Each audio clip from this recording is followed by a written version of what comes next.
But thank you to all our partners. Thank you to all our sponsors. We're super grateful to you. And we look forward to an exciting and thrilling journey across 14 regions of this beautiful country in just 8 days. We take off from the 1st of March to the 8th of March. And then, of course, we get to celebrate, we get to experience this beautiful country called Ghana. But thank you so much to all our sponsors. We are grateful, super grateful to you. Look out for the Heritage Caravan 2026. It promises to be a journey of a lifetime. Thank you so much. But let's jump onto the Google Play Store now, where you can download the Channel One News app. That's where you get all your accurate, factual, relevant, timely news. You shouldn't have any challenges at all, because go onto the Google Play Store, type in Channel One News, and then you find it there, right there. Install on your device and have access to the news. The interface is quite simple to navigate. It's user-friendly, no challenges at all, no wahala at all. Okay, so download the Channel One News app from the Google Play Store, and voila, that is it. Now, while you're at it, you should know that this one is a Ghanaian app. You see, we are building and promoting Ghanaian businesses. So we are asking you to eat Ghanaian food. You understand? I hear some gentleman is in this country. He's doing backflips into made in Ghana jollof. That jollof, we use Ghana rice to make it. So we're asking you to do same. Okay? Some I show speed, or I don't even know how they call him, but yeah, he's in town. And yesterday I saw him doing backflips into Ghana jollof. The jollof that you are looking for to eat, the guy is sleeping in the jollof. I don't know whether it's a jollof pool or I don't know. But yes, look for some made in Ghana rice. Okay, eat Ghana, build Ghana. Eat Ghana, build Ghana. All right, the path to build Ghana is right on your plate. It's your choice, your country, your meal. Eat Ghana and build Ghana. All right, so support Ghana with your fork and spoon. Your meal can make Ghana stronger. Support Ghana with your fork and spoon, and we say that your meal can make Ghana stronger. All right, so join this campaign, which is brought to you by 97.3 City FM and Channel One Television in partnership with Agri Impact Limited, the MasterCard Foundation, and the 24-hour Economy and Accelerated Export Development Authority, or if like Secretariat. Yeah. So I want to say thank you to Agri Impact Limited. Thank you to the MasterCard Foundation. Thank you to the 24-hour Economy and Accelerated Export Development. Thank you so much for being part of the Eat Ghana, Build Ghana initiative. Now the call is for all of you and all of us to commit to eating what we grow and growing what we eat, investing in our local economy, investing to ensure that a farmer out there survives. Every single grain of local rice that you consume is the sweat and toil of a Ghanaian farmer. So we should make it worth their while. All right? Let's not sit and allow the rice go waste while we continue to spend billions and millions of dollars to import rice. Let's eat Ghana and build Ghana. All right, let's get into the newspapers now. I'll take you to the Daily Graphic. Front page says 211,849 delegates to elect NPP flag bearer. Party promises free, fair polls. And it comes with a picture of Joseph Osei-Wusu, affectionately called Joe Rice, who is the chairperson of the Presidential Election Committee of the NPP. Metromass spare parts stuck at port for 2 years. These are the things that when I see, then I'm going crazy. The Metromass that you are telling us that they are not good, they are scrap, for which reason you are selling them for 2,500 cedis. A whole bus, 2,500 cedis for scrap. The spare parts for this same bus have been sitting at the Tema port for 2 years. And you see, it's not the if you like the dereliction or the ignorance, or if you like the abandonment of these things. It's the lack of accountability. The fact that no one will be punished or held accountable for this, and so the certainty of punishment serving as a deterrent will be missing. And we'll go and sleep, and another cycle. Next time we'll hear that actual buses are sitting somewhere for 10 years and no one cares. Because we've seen some before. Vehicles have been imported into this country and abandoned. State money has gone waste. How can you tell me the story that Metro Mass spare parts have been stuck at the port for 2 years and no one has been held accountable? Somebody is walking freely, enjoying life. Meanwhile, me and my brothers are stuck at the bus stop looking for transport to go to work.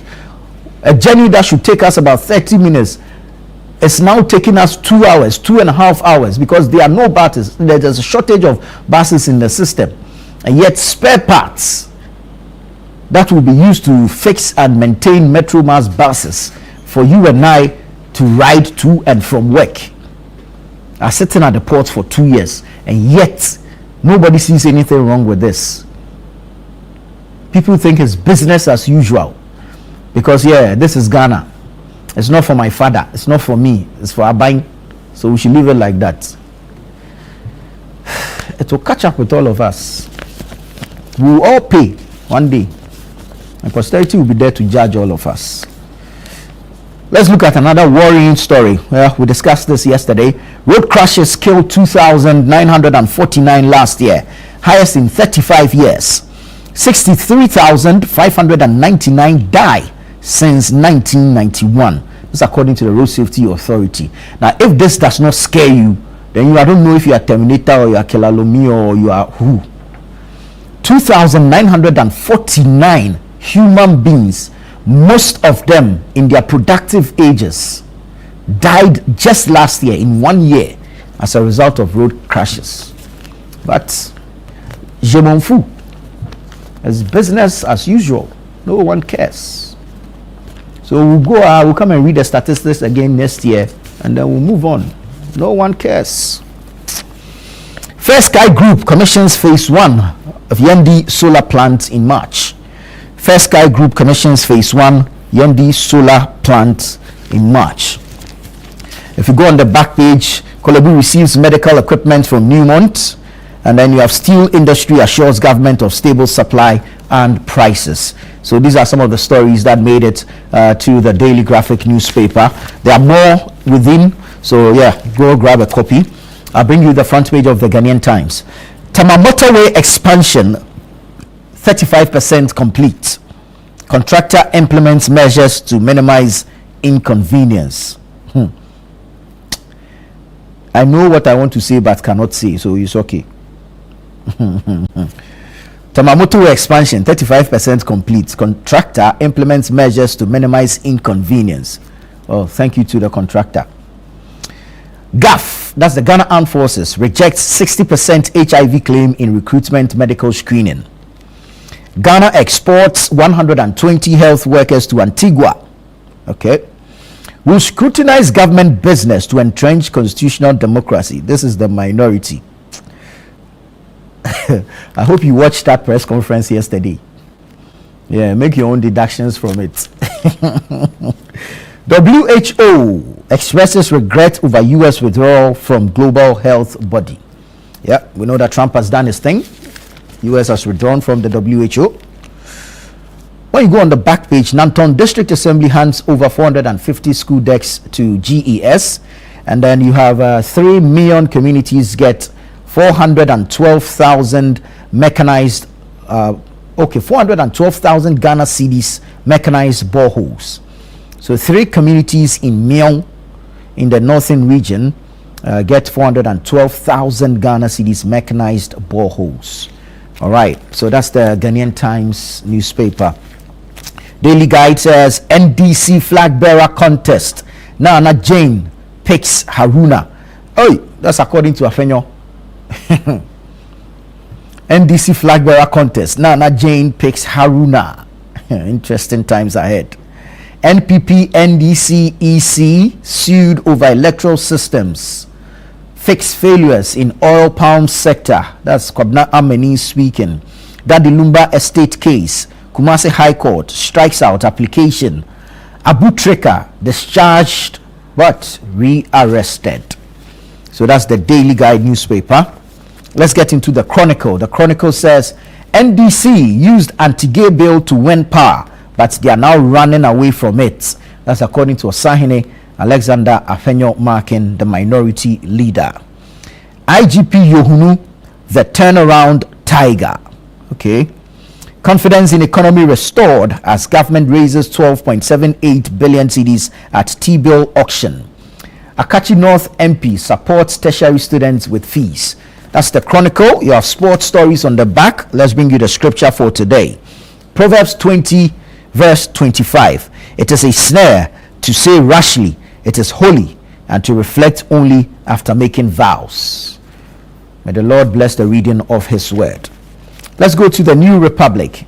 First fly at Peace Pact. Viper Baumia and Ken Bulldog in near brawls shocker. Hey, some of the headlines too. Printers dying. Ofusikwachi warns media, urges migration and promises government bailout. Okay. Rules change for Ghana card. Exemption for under 25 years, 30 cedis for first timers. TikTok streamer takes Accra by storm. Minority unpacks Mahama's economic turnaround. Lingua war looms over Google AI gig. So that's the New Republic. Let's go into the Daybreak. Daybreak says, Mahama applauds First Sky Group's faith-driven philanthropy. Tale sacked from national security. That's Colonel Robert Tale, sacked from national security. Gold Board worsening Galamsey activities. Minority alleges. BOG seeks economic reset and partnership with Primpag. And Abi's boy wraps shoulders with Edward Bauer. So that's the Daybreak. Wrap it off with the Insight. First Sky Group to provide free kidney transplants after years of dialysis support. President Mahama hails company's milestone. BOG governor calls on the media to support economic reset with accurate, responsible reporting. Ghana Law Society vows to respect outcome of lawsuit challenging its accreditation by the General Legal Council. Gadangme Groups petition Google over exclusion of Ga and Dangbe from AI language development. Primpag president salutes media partnership with BOG. Late Ga Manye Na Dede Omadro II to be formally laid to rest. This is according to her family. And then you have Pastor John Apak, father of Deputy Education Minister, to be buried on January 31. Let me take you online now and bring you some stories from our web portals. Channel1newsonline.com. Kennedy Japan has solutions for Ghana's jobless youth. That's according to Kweku Kwating. Abu Jinapo is here. He says NPP primary must produce a broadly acceptable leader. So both of them sat with Bernard Avle on the point of view last night. Majority says NPP left Ghana in crisis. We are fixing it. So this is in response to the minorities presser. Salam Mustafa, National Youth Organizer of the NPP, says suit challenging delegate system dead on arrival. He was speaking on the Channel 1 newsroom last night. NPP picks Baba Ali for Ayawasu East by election. Asim Breku farmer rescues injured black kite from Belgium. Okay. When you go to Kumasi, 16 drivers arrested. Vehicles impounded over illegal fares. Data Protection Commission to introduce rules against AI misinformation. Eastern Regional Chiefs urge stronger fight against youth vices and Galamsey. Ghana Law Society, not an NDC group. That's according to Roxanne Nelson, Dafia Makbo. Okay, let's go to citynewsroom.com. Citynewsroom.com. One dead, several injured in violent youth clash at Winneba. One dead, several injured in violent youth clash at Winneba. Another fire hits Kumasi as blaze engulfs Anguna Market. Okay. Oh, that's Anguna Market. Anguna Market. Another fire hits Kumasi as blaze engulfs Anguna Market. Finance Ministry warns against sabotage of AI-driven customs system. Ghana US deepen maritime cooperation after Philadelphia port talks. Kennedy Japan has urgency to fix Ghana's problems. That's according to Kweku Kwating. Baumia is NPP's strongest choice for 2028. That's according to Abu Jinapo. NPP race will need each other post January 31. That's according to Salam Mustafa. Ignore failed NPP minority, NDC majority tells Ghanaians. So go online, citynewsroom.com, as well as channel1newsonline.com, and you get details of these stories and several others. But stay with us here. This is Breakfast Daily on Channel 1 Television. We return with the news review segment.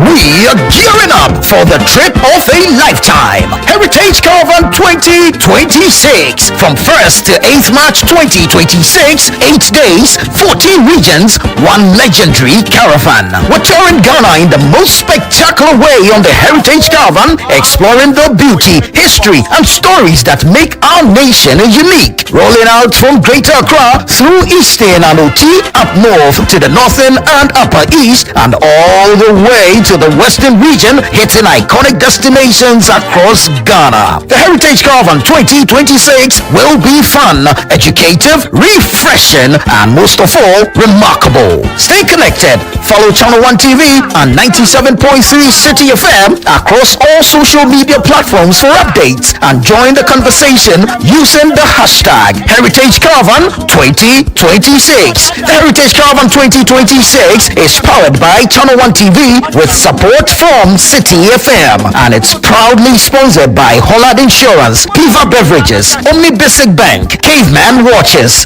Gino, and Didi Shito, and it's supported by Nanes Rice. Heritage Caravan 2026, experience Ghana like never before.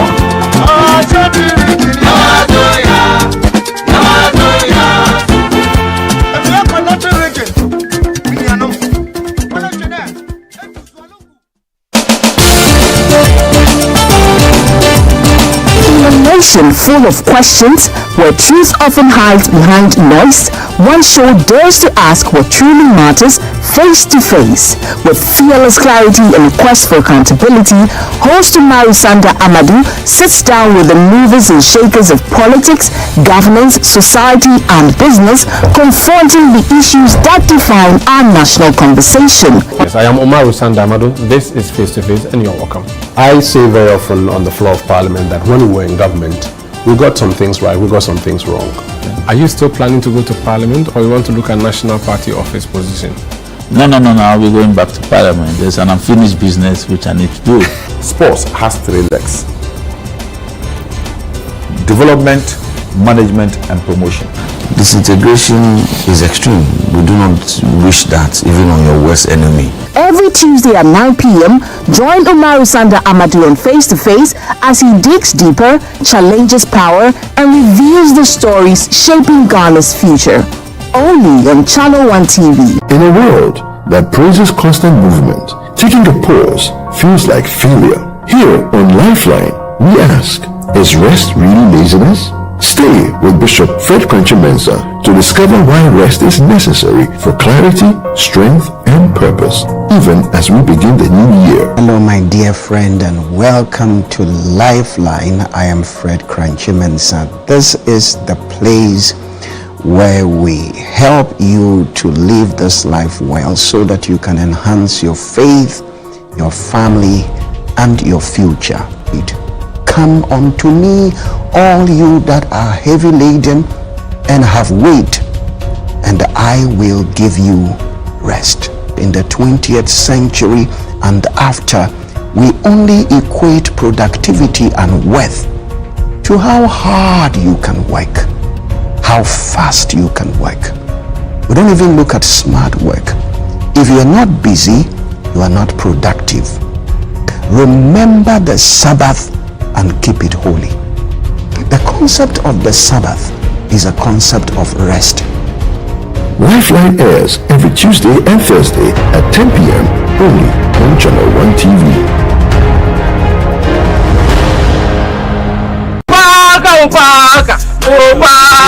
See, the way I'm suffering here, Finally, God has listened to my prayers. Let me tell you something.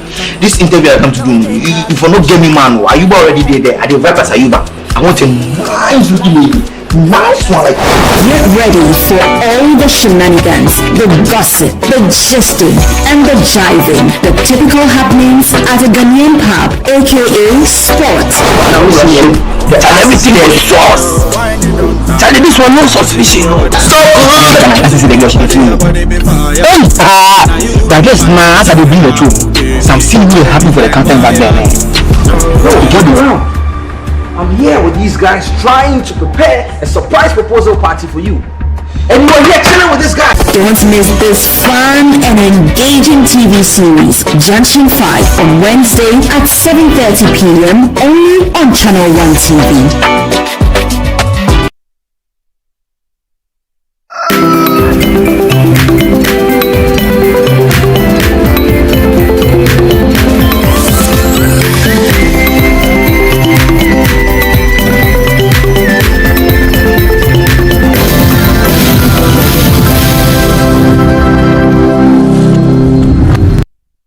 Grateful that you stayed on with us. This is Breakfast Daily here on Channel 1 Television. We're quickly going to touch on the issue I raised earlier regarding the demolition of some structures at and around the Kpishi Lagoon here in Accra.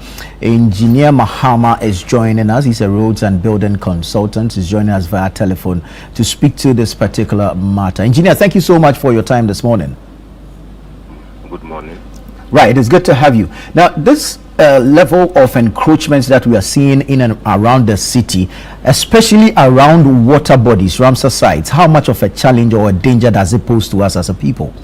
Well, let me say good morning to your cherished viewers and Happy New Year to yourself. It's a big challenge. It's a big challenge. And first of all, I have to say a thumbs up to the minister, for the Greater Accra Regional Minister and her team, the NADMO regional directors and the team, what they are doing, the enormous job that they are doing. Before I touch on it, it is like we always try to do the very terrible works in the years, and then we give a very difficult work for the regional ministers to come and salvage the situation because the assemblies have the wherewithal to deal with the issue once it starts creeping up in their localities. But we sit down and allow it to fester into a certain level where it will need a lot of financial capital to come in and evict those people from there and do the demolition. The Kpishi Lagoon you spoke about, and the back, the one that is behind the trade fair. In fact, I grew up in Bemakam, so we used to go to a trade fair, to the beach all the time. It's already gone. And I've been lamenting on this for the past like 10 years. In fact, they started gradually reducing the capacity of the river. Right. Now, what we are forgetting is that the ozone layer or the global warming is very, very eminent. You can see that even in December and January, we are witnessing or receiving rainfall which is unprecedented. Yeah. And we are expecting that nature will be accommodative. Nature wouldn't. So we are expecting to do the bad thing and expect that maybe nature will now reinvent itself to compensate what we are doing. I don't know the penchant with which Ghanaians always go in and fill every lake, every stream, every pond that is. It looks like we're so distasteful to us. We don't want to see any lake. But the ecology, the benefit of the rivers, the lakes, the pond, is that whenever we're having a lot of this volume of water, they accommodate them and then they fill it gradually to the surrounding dry lands. Right. But the more we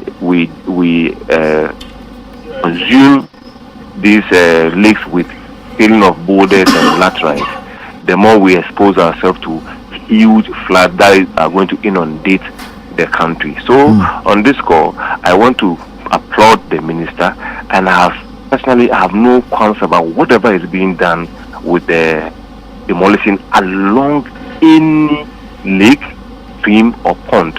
You rightly put it that we shouldn't be selective in whatever we'll be doing. So I would wish that the regional minister, who listens to you often, because the last time we spoke about what is happening in Tema, I'm told she called your studio to get some information. Now let me just list about 3 of the major ones. Because it's early morning, so people who are listening will just take note. The biggest receptor that the creator created on his own after creating the mountains around the Abuk. Yeah. Mensa, the Brekuso area. All those waters which are supposed to run towards southwards goes through the Abokobi Presby around the assembly, the local assembly. And it comes through the Abokobi police station. In fact, that is the boundary between the Madina Lankwantanai and then the east. I am being told by people that have asked them to do some investigation for me within those areas that even the local assembly is beginning to have some water inundating their compound when it rains. Right. That is the east. So I will deal with the minister, Greater Regional Minister. In fact, on the 7th of June last year, I was on agenda, and then I spoke to the fact that they are filling the biggest lake or the river as I was on set. Wow. And if you get to Abokobi now, it is about 1.2 kilometers from the assembly and then 1 kilometer from the Abokobi police station. That's the biggest receptor among the 18 buffers that we have that would not have flooded Accra. Now the whole stretch of the lake and river had been taken over by, I don't call them developers, because this cannot be developers. These are very criminals who are filling a lake to put up buildings on it. They are not developers. A developer wouldn't do that. A proper developer in this sense wouldn't do that. And the assembly has also watched on, and the police are just a neighbor. And then the boundary that separates the east and Lamadina and Kwantana has been filled. So that is one of the major. So you see, if you are doing the Gary project, where we are trying to expand all the drains in Accra so that they become wider to accommodate the volume of water, and at the same time you are reducing or totally eliminating the biggest buffer. What have you done? If you are spending $240 million plus to do a Gary project, obviously the other ones would have compensated the streams the drains we are doing. So it's only proper that we give this information to yourself, your viewers, your listeners, and I'm sure that it will get to the minister. Mr. Minister or Madam Minister, please, the wager had not been completed like you started. The Bachona had not been completed like you started. The Siwa at Committee 25, where the biggest sewage collector for the whole of the communities in Nkrumah's time had now been taken over by, let me put it for want of a better word, a developer who is filling the whole sewer, the receptor, breaking the channels that are bringing the sewage to the location, blocking them and putting concrete to reclaim the land and use for development. This is so absurd to the limit. And then when this is done, the Abokobi one, the Madina Lankwantanai one, the Tema Community 5 one, the Wager one, then the what they call the Sakumono one. These are the few big ones that when it is really prevented from being developed, we would have a lot of the water receding to these areas. There are other pockets within the community that we'll be talking about as time goes on. Very well. Engineer, thank you so much for your time this morning, and I'm hopeful that the authorities have heard and some action will be taken, as we have seen regarding the one on the Peshi Lagoon. But thank you so much. Engineer Abdullahi Mahama is a road and building consultant, and he just spoke to us regarding encroachment on some of our water bodies, especially within the capital, Accra. All right, this is the news review segment here on Breakfast Daily. It's time to get into our conversations this morning. We'd like to entreat you to join us because the show is interactive. Send us your thoughts, your comments, and contributions. Do so via the WhatsApp number on your screens. You can join us on our social, streaming live on Facebook and on YouTube. Tweet at us on X and, of course, drop a comment on Instagram. Let me say good morning to the gentleman in studio, Dr. Dixon Adumaku Kisi, Honorable. As a former member of parliament for Anya Sotum, and he's joined by Larry Dogbe. He's the managing editor of the Herald newspaper. Gentlemen, good morning and welcome. Good morning. Right, we have a number of things to unpack this morning. We start from the camp of the New Patriotic Party. 3 stalwarts have sued the MPP, the NDC, and the Electoral Commission over the delegate-based system. I think they believe that the entire constituency of a party should be allowed to elect a flag bearer and not just a core group, what we call delegates, be given that opportunity. I don't know if the system works. I don't know if it's a practice anywhere else. But Doc, let me start from you. Your thoughts on this particular suit? I mean, the plaintiffs in here are Kwabna Frimpong Boateng, doctor, Nyaho Tamaklo, doctor, and Christine, the surname is not coming. Nyama. Christine Amakunyama are the plaintiffs in this case. Doc, your quick thoughts on this. First of all, let me greet our listeners and viewers from across the world, and let me also take this opportunity to engage our delegates who are voting on Saturday. The delegates we don't want to vote. and to wish all of us well, and more importantly, remind all of us voting this Saturday that is about the future of Ghana entirely, and more importantly, how the party works its way back into Jubilee House.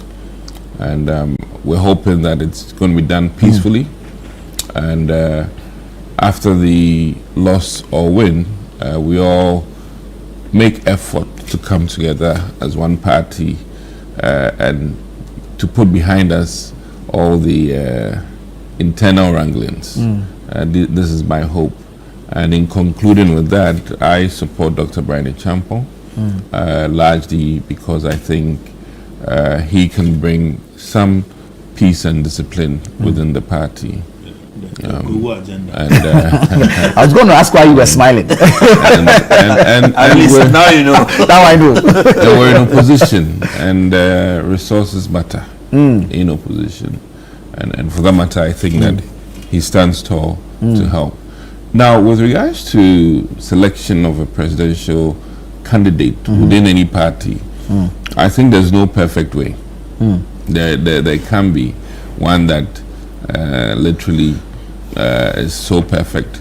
I am even of the opinion that should God even stand, we'll have some people in opposition to him. I mean, that's the nature of life. Yeah. So there's never really a perfect system. But in all of this, as times have gone past, and the numbers of those who matter in terms of deciding for the party has grown, I mean, exponentially. In this election, we're looking about 211,000 people going to cast their vote.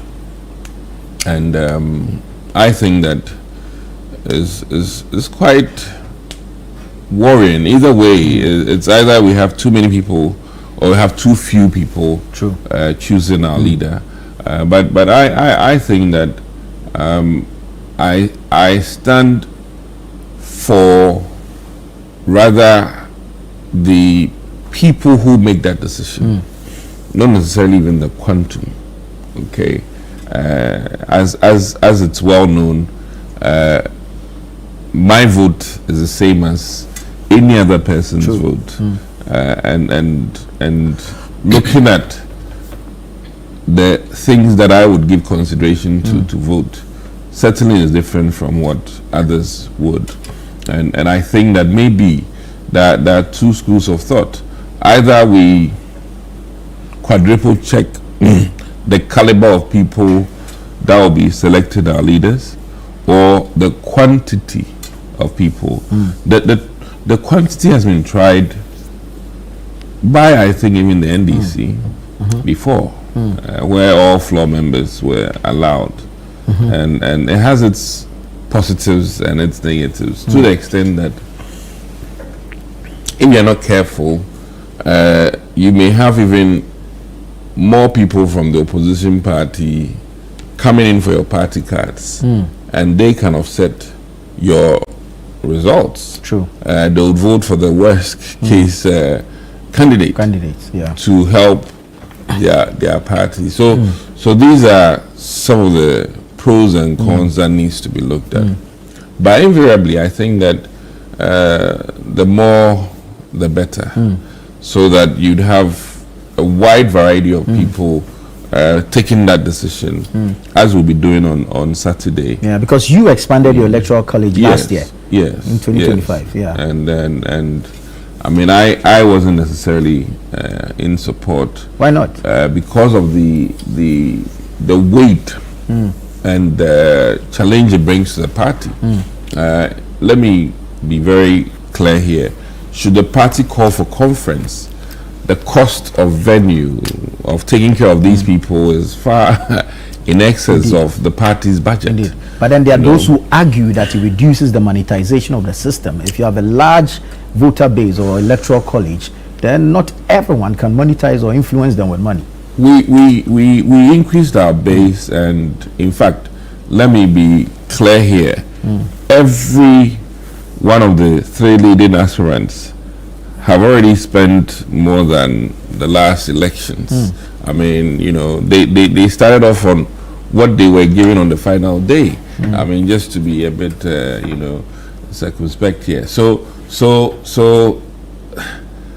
this election, before the whistle, people have outspent the last primaries. Yeah. And it is worrying, but it also tells you that before you make a declaration that you want to stand for president, you must be well equipped. Check your back account. Well equipped to stand. And you know, just to throw out some numbers, if we have well over 200,000 delegates, Indeed. supposing you are supporting them with TNT of 100 Ghana, I mean, that is in the millions. 100 Ghana. Yeah.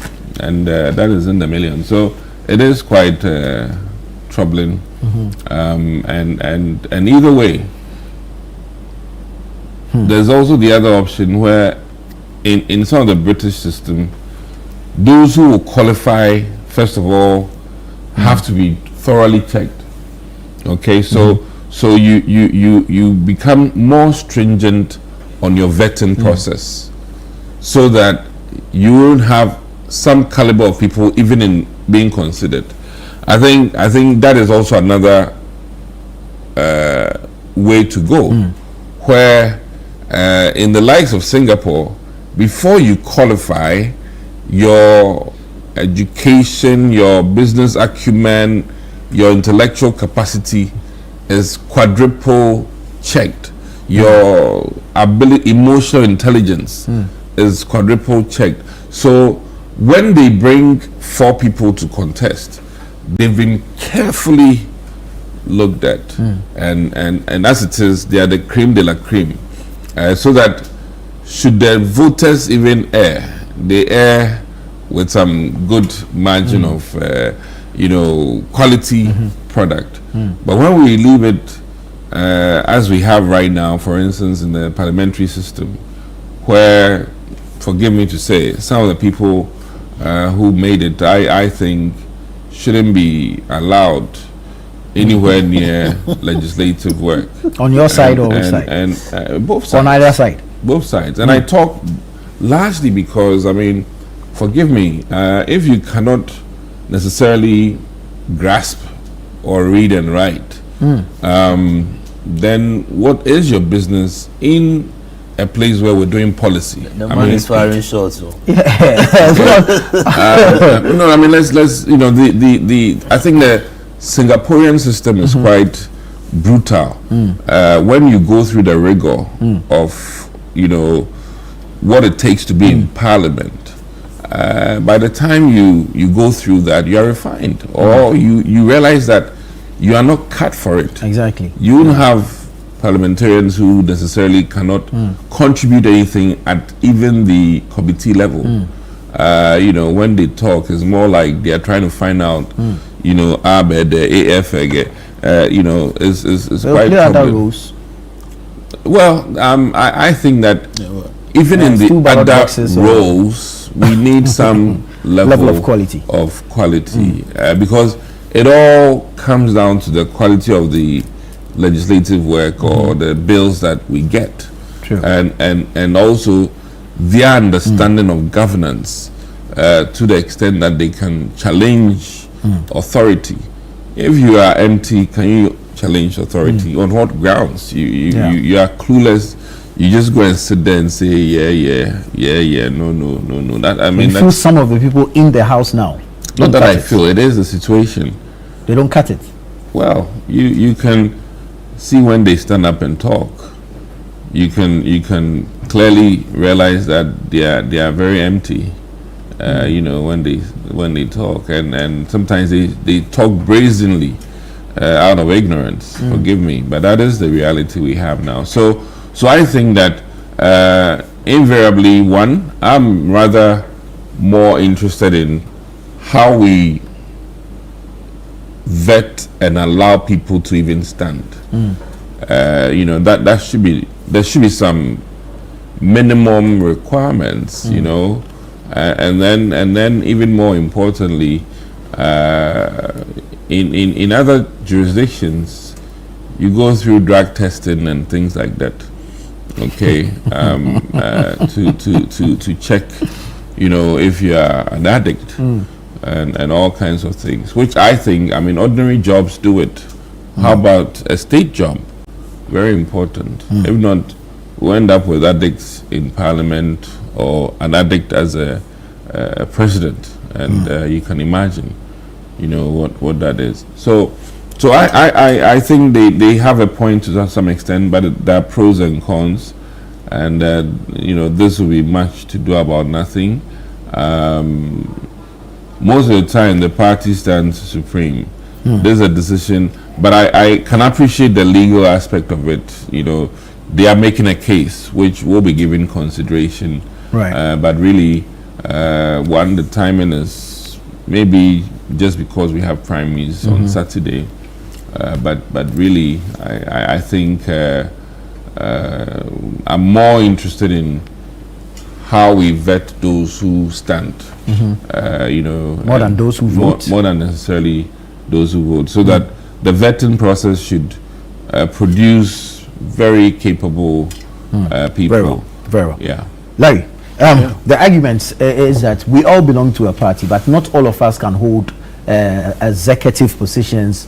Not all of us can be office holders. Not all of us can belong to that selected few who are delegates. And so if just this restricted electoral college system is the one that is going to vote, it disenfranchises the rest of us who all belong to the party.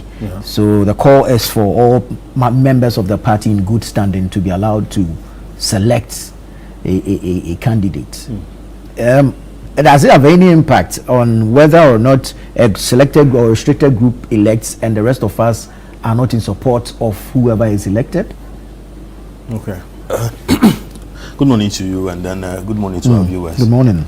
I think that we should situate that argument from where we came from. You get it? We had come from a point where the political parties were choosing who should represent them as parliamentarians or parliamentary candidates in the various constituencies. Like the NPP has done in Ayawaso East. Oh, exactly. Yeah. So you've picked on Baba Ali to contest. So that is where we came from. Then the parties, people started rebelling that we couldn't do that anymore, and that allow us to decide who represents us. So then the voting system was created. Now, at the time also, I think that it got to a point where still people were picking who decides who should who decides who the candidate is, who decides who the and then the numbers also became fewer. So various contestants started bribing their way through, so it became ability to pay.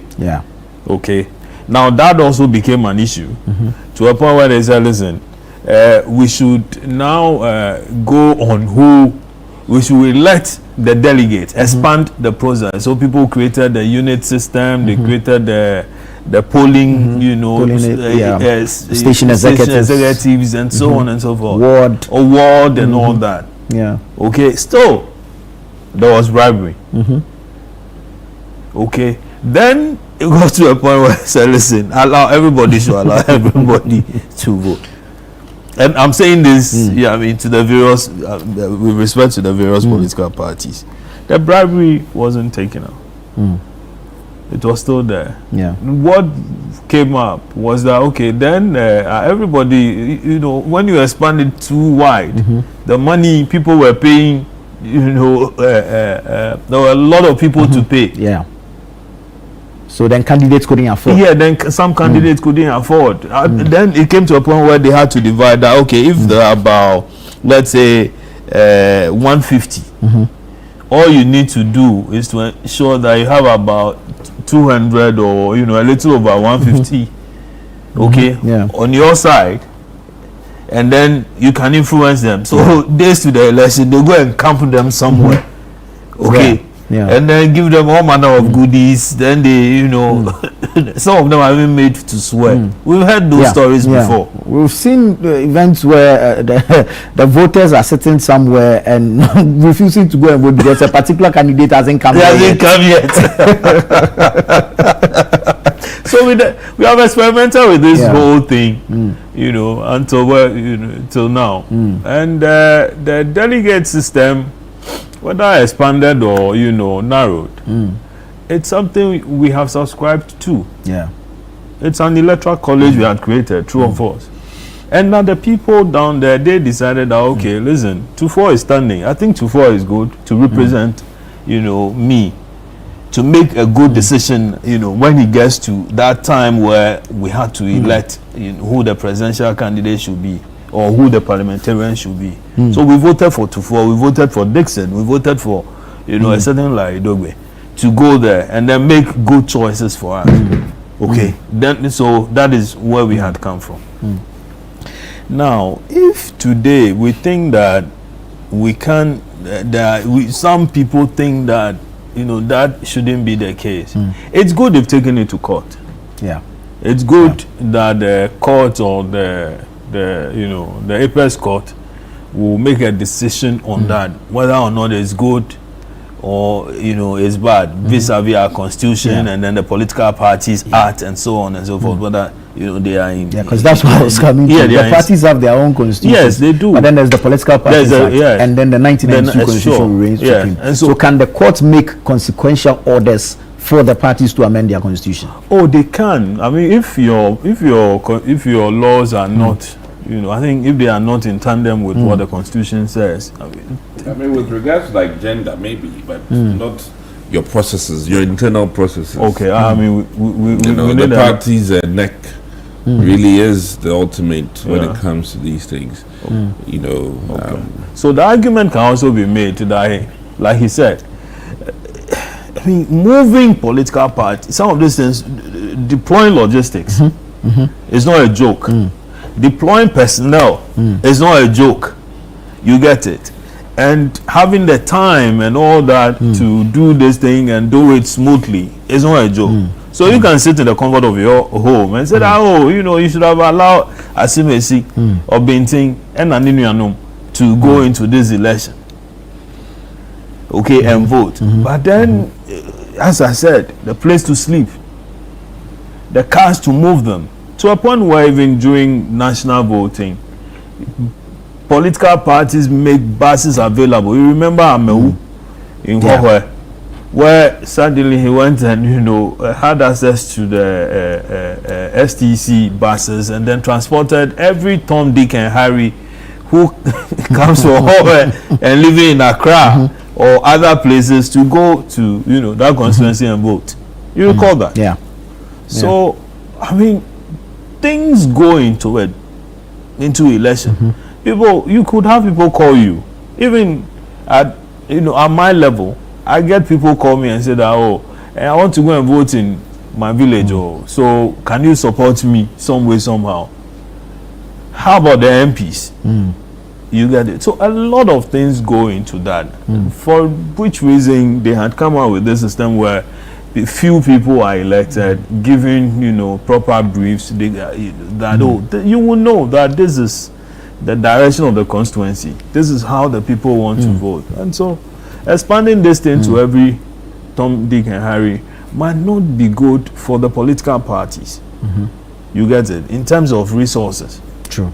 Okay. Again, I mean, this argument that we've elected parliamentarians, and that because we trusted in their judgment, like he said, it's a system where I think universal adult suffrage. So people, anybody at all can start for elections so long as you have whatever it takes, and then to be voted for.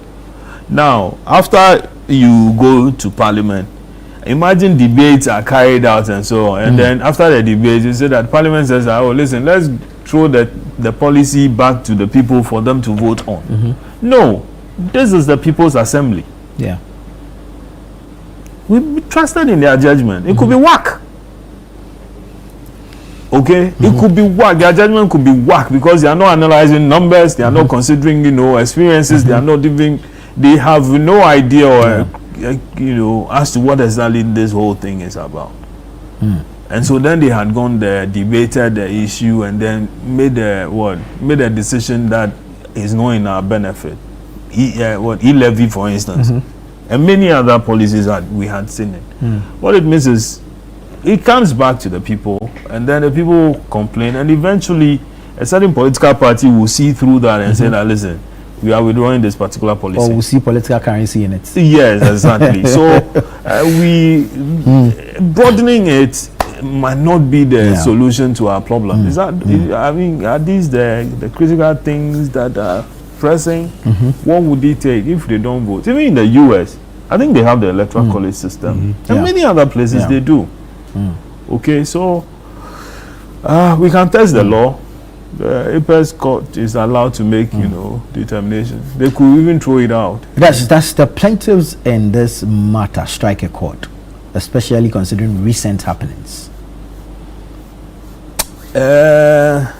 Dr. Nyaho Tamaklo I know very well. Okay. I've okay, that's it.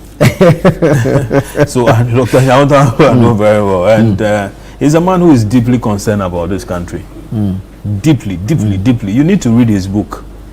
Deeply concerned about this country. He's been around since for God knows how long. True. Yeah. So and MPP founding member, all that. And so he's been part of the politics of this country, football, many other things. So I think that he means well by what he's done. Professor Frimpong Boateng also same. Dr. Christian Mwaku has been health minister under Jerry Rawlings. Yes. Prof has also been minister under President Akufo-Addo. So I think these are they are not people you can discredit.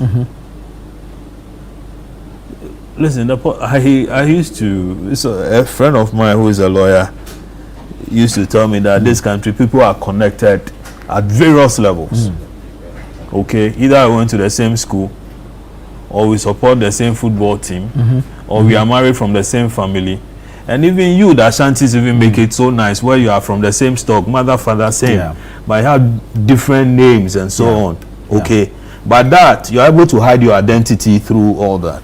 But the point is this: that people are connected. Friendships run deep or deeper than we think. So you might call it political consensus, but as I said, these are nationalists, and I think they mean well. Very well. Doc, the issue of the arguments being based on Article 55(5) and if you like, the request for the courts to make a consequential order for the amendment of the party's constitutions and the possibility of same. So that's why they hinge the argument on 55(5) and basically says the internal organization of a political party shall conform to democratic principles and its actions and purposes shall not contravene or be inconsistent with this constitution or any other law. So if indeed this delegate-based system is found to contravene the constitution, then indeed this consequential order can be made. The very interesting argument is almost like telling us that in the general election, those who qualify to vote and do not vote are doing an illegal activity. I could stretch this argument, you know, because not all of us who necessarily qualify to vote even have a voter's ID.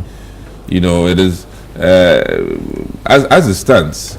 Should Ghana's arrangement be such that anybody who's 18 years is, you know, a voter, does not necessarily need to register to vote, that is a different thing. But this is a case where even in the general election of this country, you're having a voter's ID does not mean that by law you're supposed to get up from your house and then go to the voting booth. It doesn't work that way. It's an entire. You could be imprisoning me on the day. Exactly. So as it stands, I think that you know, the logic of it, that all people in good standing necessarily have to vote. We can all be in good standing. Some may join the NPP not necessarily because they want to cast their vote in a selection process, but they want to affiliate with the party. Right. There are many NDC folks who necessarily do not give a hoot to who their MP becomes. I mean, you know, the SDA, NDC, SDA, MPP, who, if you are doing an election on Saturday, may say that for religious reasons they won't be able to partake. Right. You can't necessarily get 100%, and I think that invariably a critical mass that takes the decision sounds okay for me, except for the fact that my biggest thing is that the rigor needed for people to qualify to be voted for is where I think that we should improve on, so that not every Dick, Tom and Harry or Harry, Dick, Tom will necessarily have the effrontery to go and stand. Not, you know, so I'm rather for you know, a rigorous selection process, which would not yield the fruits of some kind of chairman we have, you know, in our party, and some characters that we have in our party. So that is what I'm really for. That some chairman we have in our party. Oh, I mean, I have to qualify it, you know, big men in the party who I think that if we had a very reasonably rigorous process, because we owe it to Ghanaians to ensure that the average person taking decision for us has some values, has some serious appreciation of things that matter. Let me cite this Ramsey site thing. You'll be very disappointed to know that the quote-unquote army generals and very high-level people in our society who own land in some of these sites, and it begs the question: if they had any inclination to appreciating wildlife or conserving a place for, you know, birds and things of that sort, they won't be one of the people, you know, taking those lands. And in fact, I've been in meetings where when I saw the caliber of people owning some of those things, I wept, in the sense that in all fairness and in all honesty, they should have been the ones protecting the place, not acquiring those properties. Right. You know, and there's been some who have even made loud arguments in public about how their lands have been taken away from them, and I find it very disgraceful that men or women of their caliber should even be considering owning you know, these properties, because it contravenes the kind of mindset you need to be in that position. And if we're in another country and they are titles will be stripped off from them because they shouldn't, you know. Because the person to on the same boat. Yeah, the person to but you get my whole You thing. remember when the Kufo, during the Kufo era, the Ablakwa and then who else? Somebody went to court. The late. Well, let's. Oh no! So let's announce him. Yeah. Honorable Abdul Fattah Issahaku is here. They went to MP court, for Yendi. and the Supreme Court judges who were sitting on the cases had most of them been given lands, the very lands that they were supposed to decide on. The corruption we had witnessed in this country, even the chief justice at the time. Yes, the chief justice at the time, Georgina Wood, had also been given part of the state land. So the system had a way of corrupting you. We can mention names.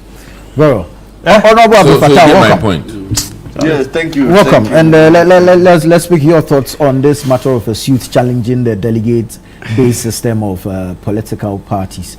The suit is actually tracing, the internal arrangements of political parties, and they cite the NDC. In 2015, you experimented with this universal suffrage model. So you reverted back to the restricted. Yes, I don't think the issue was more to do with the FBB people started hitting their just we elected candidates for them. No, but you see, whichever way you go, it looks the most important is what are you trying to cure. There's the constitutional bit of it. There's the other arrangement. For instance, there are people who say that when you widen it or you open it like that, at least the influence of money is reduced drastically, because it becomes difficult for somebody to have his way through just by virtue of the fact that you have huge numbers. The person cannot pay his way through like you if you have it when yes. But even if you look at the structure we have today, I don't think it's entirely disenfranchising some members, because first of all we have branch level executives who are also elected, and who do the election. The people who do the election are those who are recognized within the branch as party people. And then they say that once you elect them, then these branch level executives now have the power to elect constituency executives. You understand? So at the time you are electing your branch executive, it's like you are delegating your power to elect the constituency executive to the branch executive, you by choice. You understand? So that is why when you are electing your branch executive, you must elect somebody who you trust, that he will think like you. You understand? In choosing a constituency executive. And when eventually the branch executives choose the constituency executives, they are also giving them power. They are now ceding their power, their authority to elect regional, national executives, and even to the point of the flag bearer, to the constituency executives. So at the time you are starting with the process, you all have this at the back of your mind. And so it's like you are sending somebody to go and do something on your behalf. For instance, today we have the a national global organization called the UN, and they say every country is a member. Is that it? Do we all get up as Ghanaians and say that at a general assembly we must all be part of it? We have elected our leaders, and we trust that they will go there and represent our thoughts and speak on issues that concern all of us. And so to the extent that it is the branch, the members at the branch who will elect the branch level executives, and they will elect the constituency executives, and they now go to do all these elections to be, I think it is very representative. Because you see, when you go to the court are not only looking at your rights, they are looking at the feasibility. For the latest case on the issues of voter right is the case of Adamte versus the Republic. The judgment was given on the 11th of November 2024. You know what Adamte and Co were in court seeking? They were trying to say that, if you look at Article 42 of the Constitution, it says that every Ghanaian, every sound Ghanaian who is above 18 years, you understand, should be allowed to vote or has the right to vote. And so all arrangements should be made, should be put in place for the person to vote. Now, Adamte and Co went to court, and they are saying that they do not understand why by July, August, the Electoral Commission closes the door on people who qualify to register, because they say that even up to 6th of December, according to the agreement, people turn 18. And so they must be allowed to vote. And so the argument is that as long as the Constitution is saying 18 years, once I'm 18 years before the day of voting, arrangement must be put in place for me to vote. If you look at it, constitutionally they are justified. is it feasible?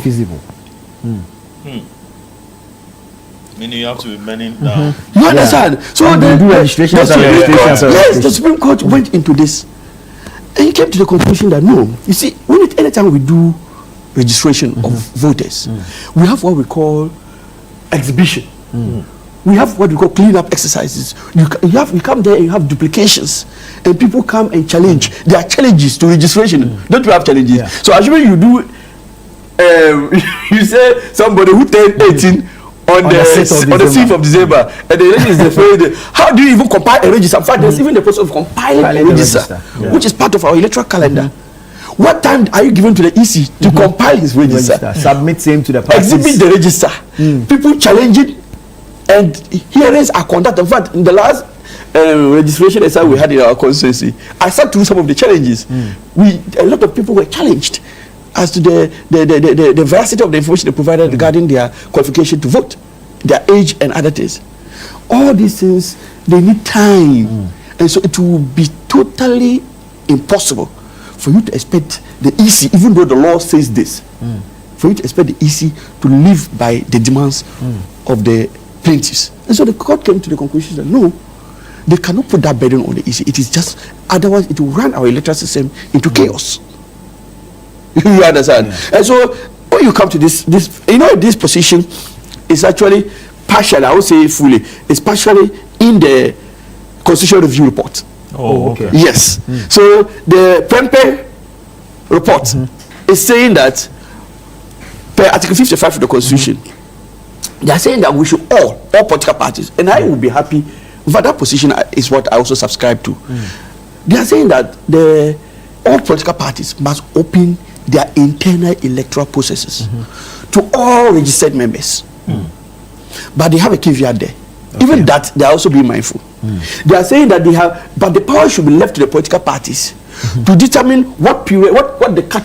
We failed to provide cut-off point for those card-bearing members. We said card-bearing members. We were so just naked card-bearing members. So I can register yesterday. So people rush. So MPP, foreign MPP people going rushing to acquire cards just to influence the selection of the candidate because they wanted to have weaker candidates in certain constituencies.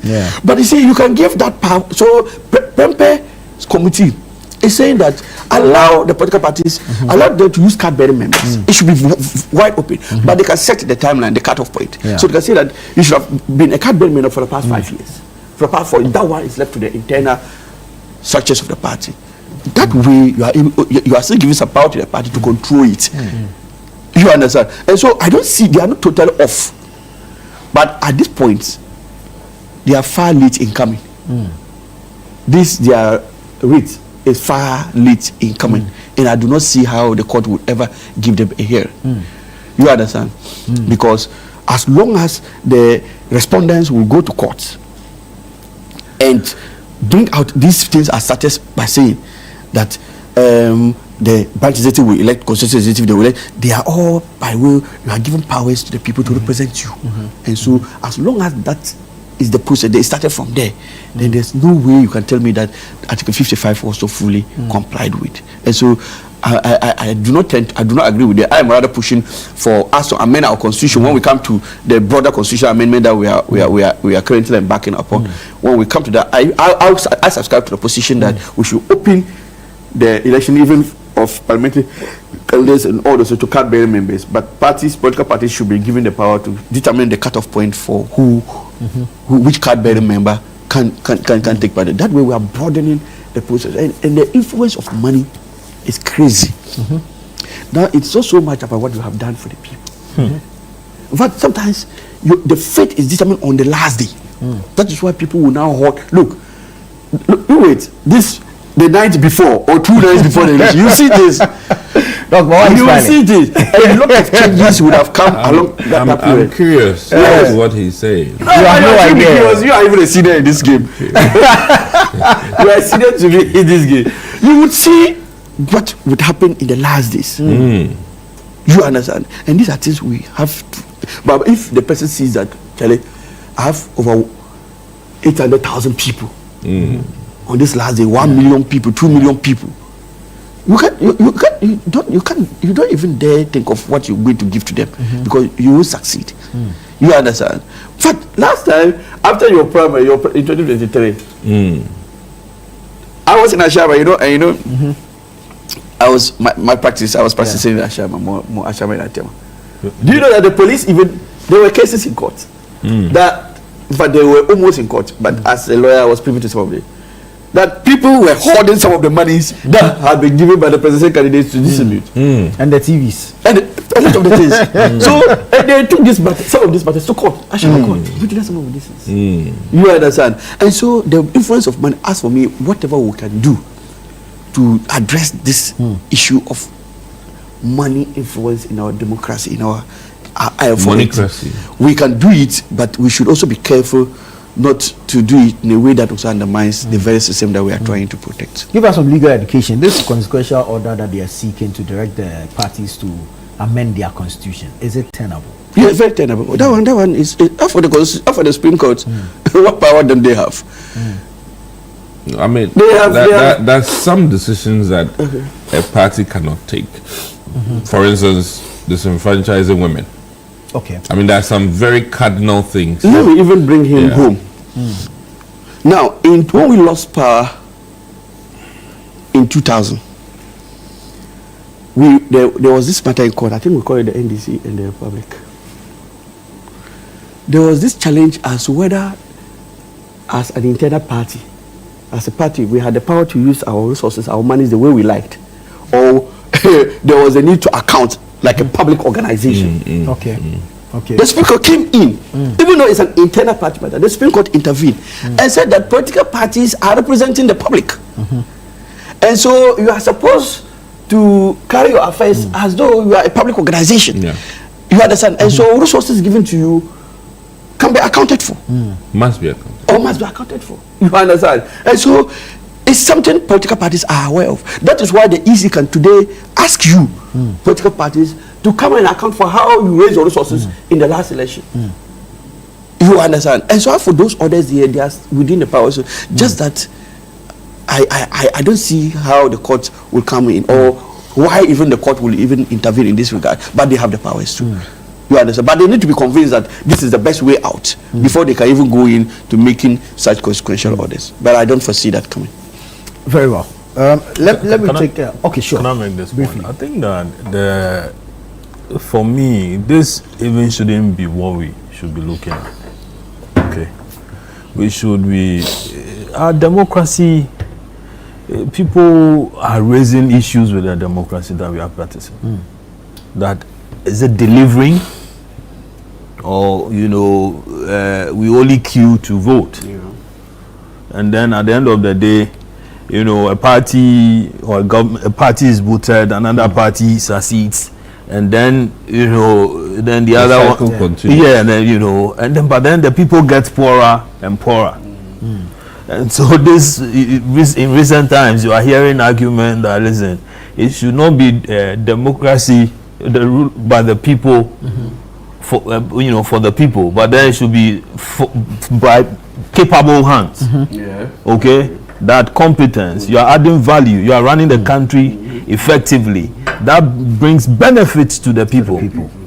Rather than just, we are going to queue, then everybody goes to queue. And then the person doesn't deliver.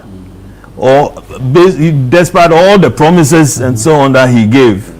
And then we go back and then waiting for 4 years to teach you a lesson. You get it? I think that we should do something to enhance our democracy. I mean, that something that delivers value, rather than the normal. Let me vote. Yeah, the people will vote, and so what? Father, you don't see my point. The people will vote, and so what? Where are we going? It's becoming business as usual. Right. And everyone are getting hungry. Hungrier. Angrier. I mean, there are no jobs. We are dealing with galamsey. There's a comment about what you call it, 24-hour economy. Okay, when is it coming? Today or tomorrow? That argument is there. Here. The cost of food, transport. We are having a crisis. We are having a crisis. All manner of things. So are the things really working? Who do we send? Who do we send, and then who delivers for us? Those are the things that we need to be looking at more and more. Very well. Gentlemen, let's take a break here. When we come back, we'll continue with the conversations. This is Breakfast Daily. We're having the news review segment. Stay with us. We'll be right back.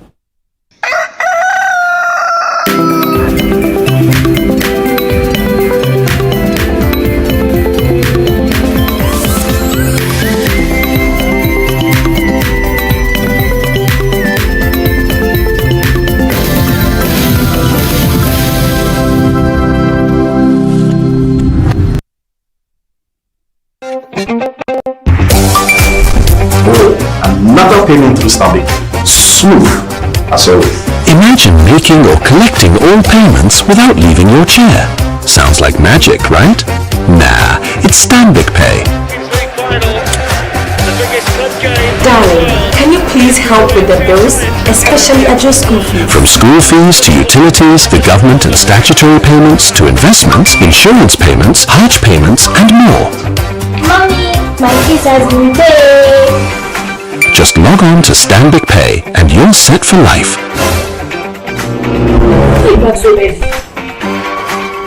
Please tell me everything has been paid.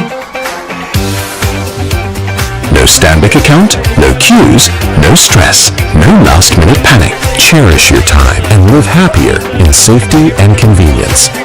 Visit stanbicbank.com.gh or call to get started. Life is a celebration of moments. Big and small. Sun is scorching, I'm feeling the heat. With Piva Drink, every moment becomes a refreshing celebration. From the beach to your home, in every corner of your world, Piva Drink at the best of refreshment. Give me Piva Plato and Tangy.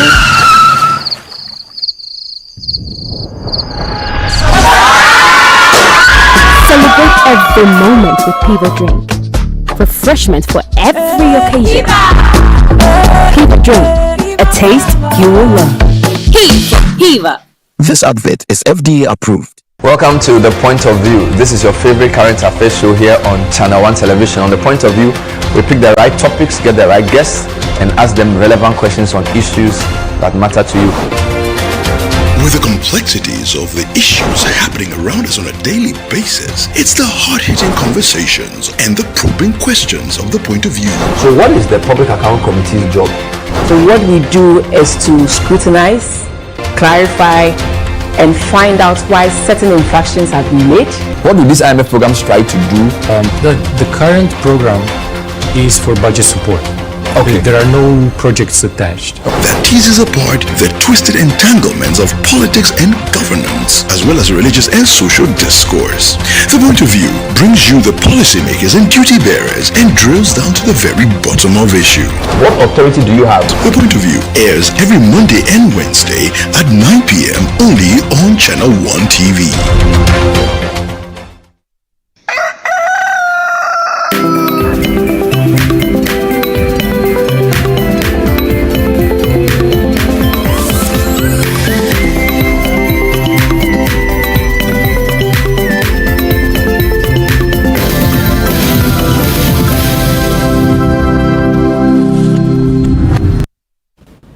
Welcome back. This is Breakfast Daily here on Channel 1 Television. We're having the news review segment. Send us your thoughts, your comments, and contributions. We'll do our best to read them. Yesterday, the minority in Parliament, the mighty minority led by its leader, Osahene Alexander Afenyo-Markin, held a press conference. They said that it's if you like, their own assessment of the 1 year of John Dramani Mahama. A number of things were said, from the economy to the judiciary to Parliament itself. We're going to look at it in bits. So we'll start off with the economy. And the minority says it's the IMF and the debt relief that is driving the gains, and not any magic or any work being done by the government. It says it's by no dint of government's competence that we're seeing the economic turnaround that we're seeing. let me deal with Larry first on this, and then I'll go to the politicians. No, we are not. No, that's why I want to take your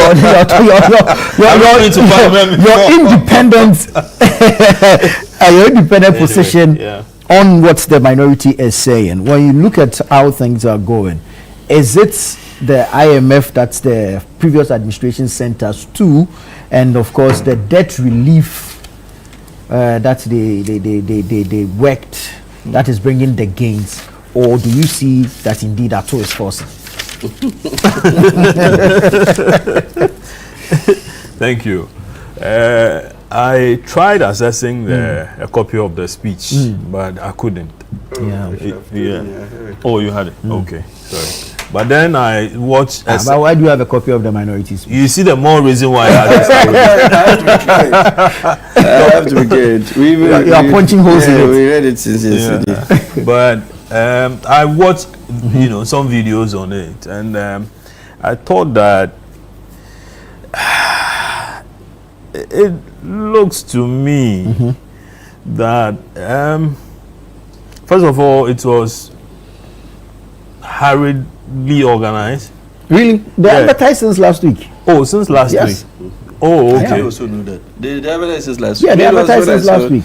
Oh, okay. Yeah, it was all over Afenyo Markin's page on Facebook. Oh, okay, okay. I didn't know. Okay. So then I'm saying this because I wanted to see the team. Okay. There was no team. It was Everton. I wanted to see the team, and I mean, again, why this time? Okay. I like that. Yeah, the timing of it as well. But why not? This has been 1 year of the new administration. You see, I'm saying the minority in parliament. I'm saying that based on the fact that MPP is going. Yeah. You want a theme, so the flyer that they sent out is titled "New Patriotic Party Minority Caucus, Parliament presents holding government to account." A year of active and responsible minority scrutiny in Ghana's 9th parliament. Oh, okay. Yeah. All right. All encompassing. Yeah, all encompassing. So, fully loaded. Okay. So, but what I heard was about, before I come to that, it's good that, we have a very strong minority, that is policing the government. Yeah, it's better so that the numbers that the NDC has in parliament, they could do anything, and so an effective minority, constructive minority, dutiful minority is good for the democracy. It's good for you and I, so that government wouldn't end up abusing, our rights, sort of, or doing policies that will not be helping anybody. So that is good enough. But I see, I saw through something which for me looks as though the minority is talking because it had to talk. Because it had to talk. So that is how come, during the delivery, I noticed that I couldn't see the theme of the thing. It was just, even Canada featured. Yeah. Makani speech at the World Economic Forum in Davos also featured. Hey, everything was there. So 1 year of scrutiny. 1 year of scrutiny. So all encompassing. But I took notice of the fact that they claim that government is not paying contractors. But that has always been countered by Ato Forson, saying that they are paying contractors. Even they said, okay, when the electricity, the power, 10 billion within 1 year, 10 billion Ghana cedis. It's never happened. The power, sector. They issued a statement recently that they had paid. Maripoma, who couldn't go on the Pokwasi, he's back. Now done. Motorway, he's on the motorway. If he doesn't have money, how can he go? So payment is happening. They talked about no job for the citizenry. Unemployment has always been with us. It just depends on the, you know, what you call it, the percentage. But where is this data coming from? Let's know the data or the source of the data, and then we can then argue properly. Either than that, not creating jobs. You recall Ablakwa, you know, some time ago talked about how NDC government has created a certain number of jobs. And then they you know, poo-pooed it. They poo-pooed it because they demanded for data, and Ablakwa couldn't provide. You recall that? Sure. Now, the IMF supporting of, you know, supporting the economy. As yes, that is where we went. The previous government took the country there. This government came and said that, listen, they were going for renegotiation. And then it's out of the renegotiation that we are where we are. Whether support is coming or there are no payment of, what you call it, external debt and so on. It's something we've subscribed to. Is it of benefits to the country? Is it, are we having, you know, are things a bit relaxed? I think they are. Okay, I think they are. I mean, you are taking, imagine Atufo Singh or President Mahama says that, listen, hey, we want to get out of this thing as quickly as possible, or we are getting out of it the next day. Do you know what this economy would have run into? Okay, would have run into, you know, serious trouble. Well, nobody will be paid. You recall, before President Akufo-Addo left office, there were claims, or I mean, there were fears that it will get to a point where salaries of, you know, people couldn't be paid.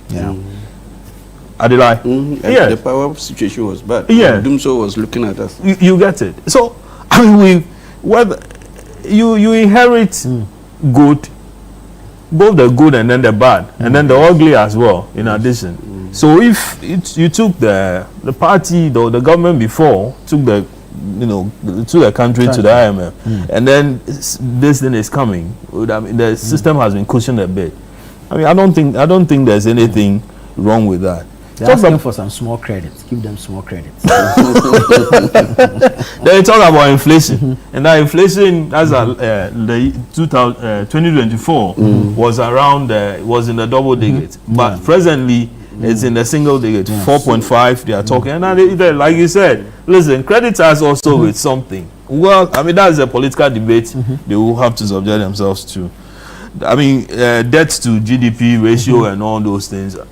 It's once government is not paying debt, but then, you know, we are getting money to cushion whatever it is that to run the economy. For me, I see nothing. But there was something that, and then they talked about the windfall that is coming out of gold. Listen, I mean, is this an issue? Okay, there were times when cocoa brought in so much money. Okay, when the Akufo government took over, they said, oh, they had reaped, you know, a certain volume of cocoa. They were not crediting the Rawlings government for putting in place certain measures that brought in the cocoa, you know, the huge sacks of cocoa or the, you know, the huge tons of cocoa. But then said, oh, it was Kufo who did. I mean, politicians always want to take credit, you know, for things that they didn't even do. President Akufo-Addo was almost crediting himself for building UGMC. You recall that? Then they went and then the plug that was there, they removed it and then fixed another one. But Osasibe recently talked about how the CD, as it is now, is becoming a threat unto itself. The performance of the CD, I think, is becoming a threat unto itself.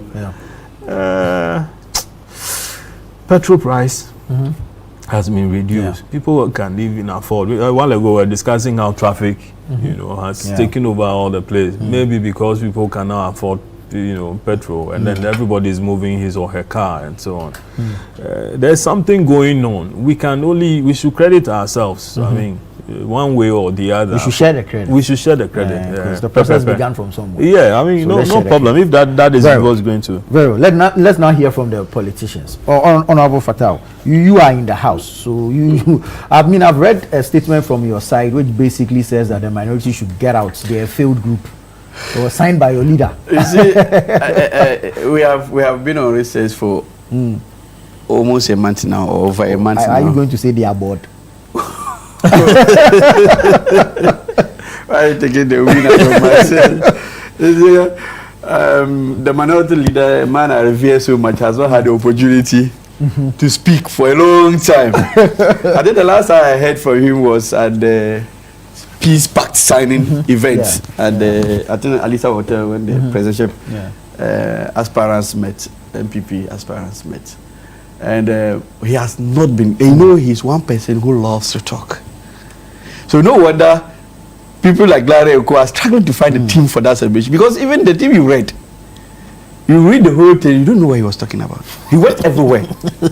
Everywhere. Yes. He touched on everything. But me, what thing he touched that I love so much is the issue of the speech given by McCartney, which I've just spoken about. The Canadian Prime Minister, which in Davos, which kind of resonates well with a lot of people, especially with the kind of posture that Trump and his America are taking against other, if you like I say, they are allies. So I saw this as an attempt to still be relevant. MPP wants to be heard.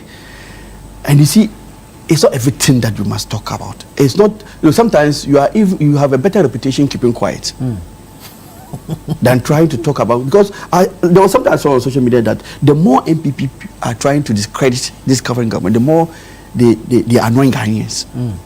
And so sometimes if there's nothing to annoy, don't try it. Now you are talking about the fact that it was the debt structure and the IMF, or is the debt structure and the IMF that has brought us to where we are today.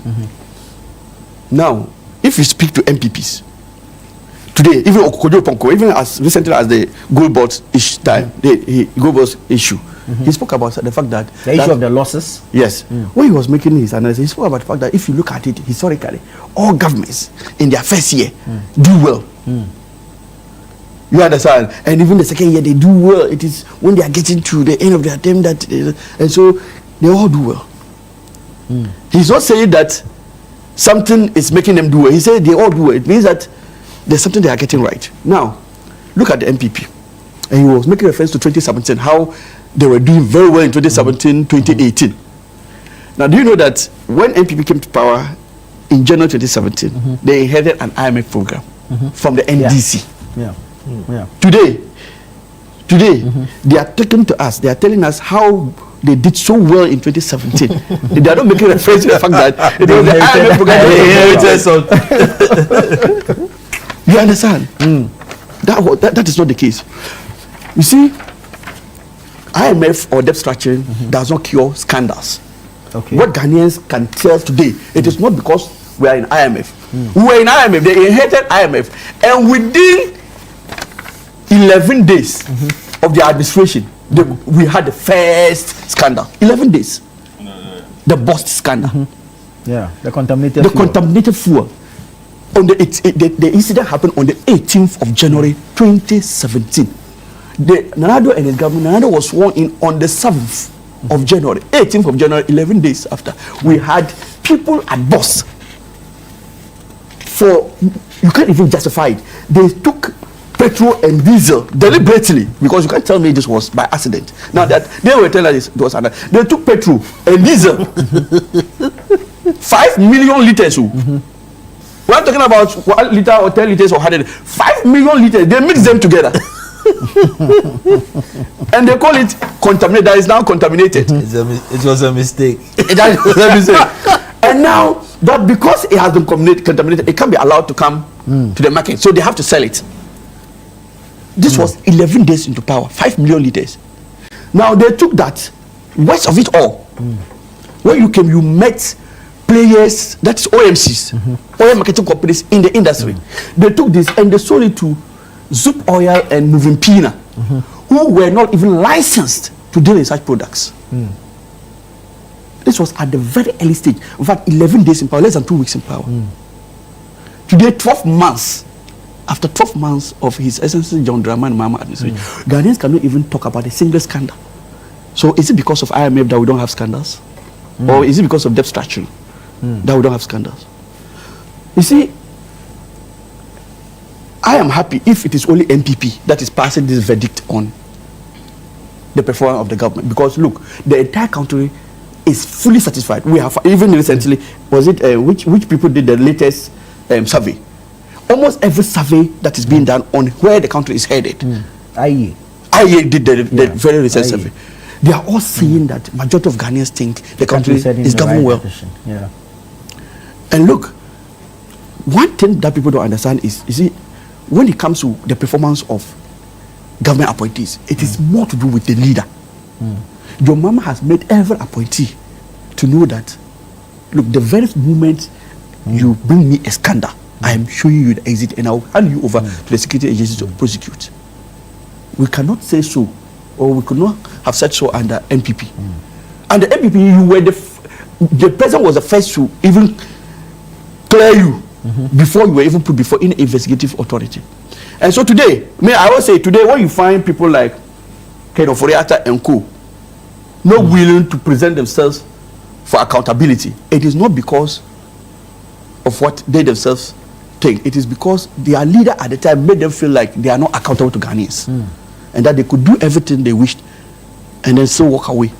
So today they are all emboldened. So no MPP member. Look, NDC. You found how they prosecuted NDC NDC past government appointees. Today, when you are going after an NPP member, as if the country must break loose, because they don't see themselves as being accountable. Because that was the kind of leadership they had under Nana Addo, and they had everything for free.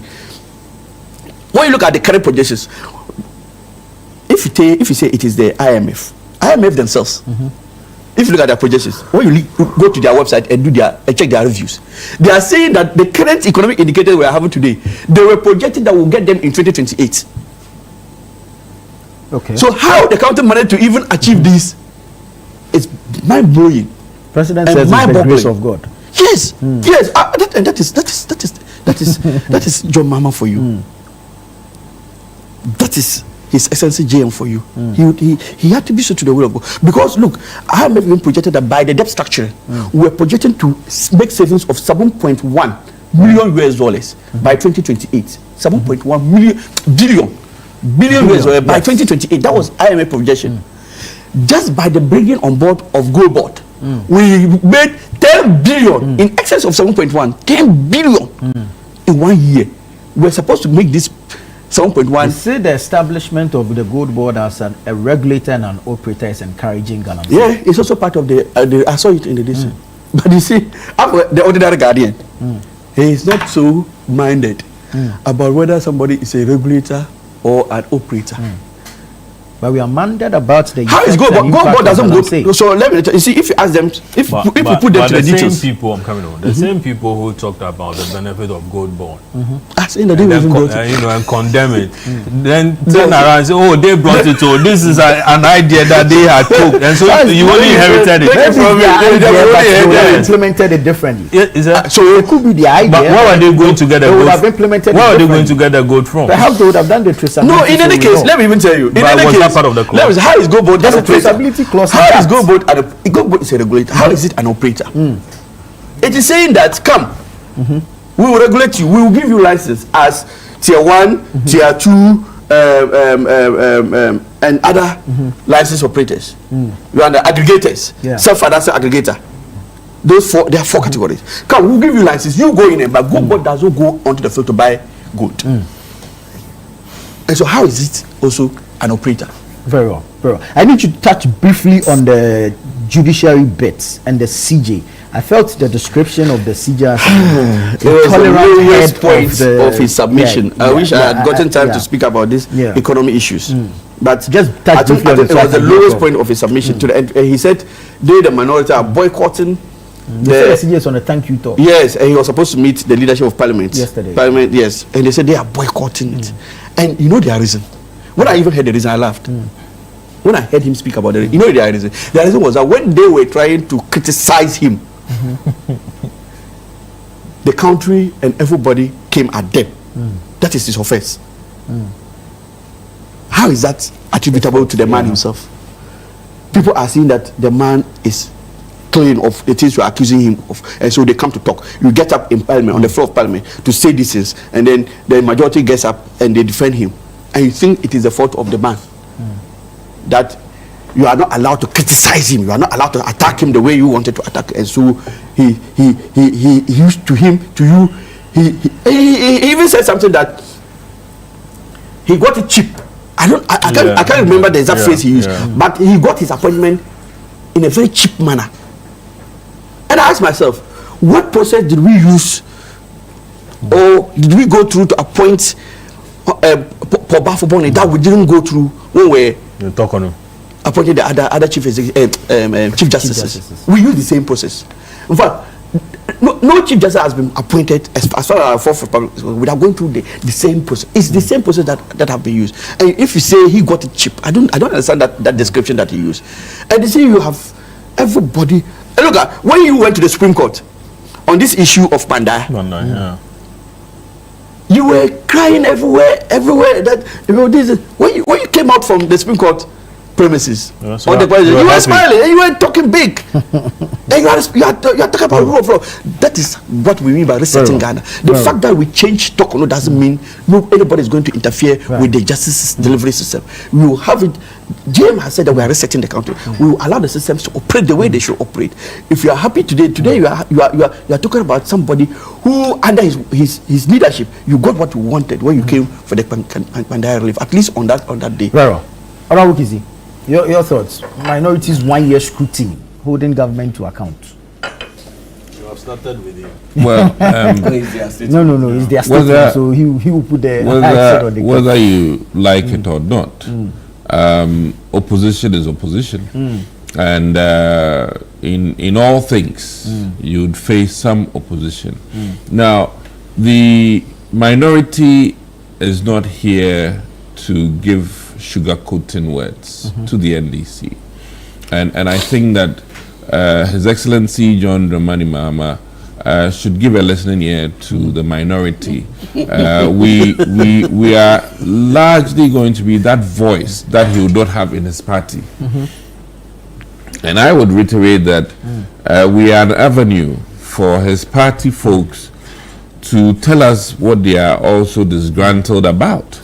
To be able to voice out, and that is a channel. They should bring their concerns to you forward to them. That is a channel. Sometimes when you are with a party, you find it very difficult to say things that are heavy to say.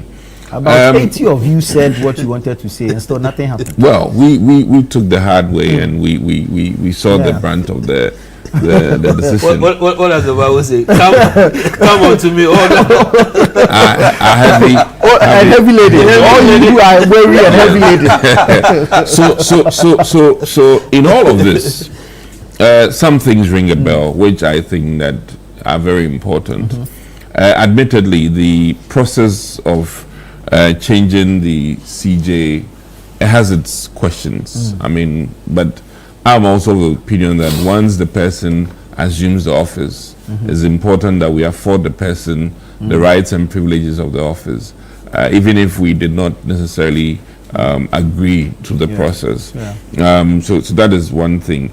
But in all of this 1 year, truth be told, it is now that the NDC is about to spend. And I think that by end of this year, reality will set in a little bit more. And in agreement, that's prudent expenditure. So we've seen contractors prudent expenditure and non-spending are two different things.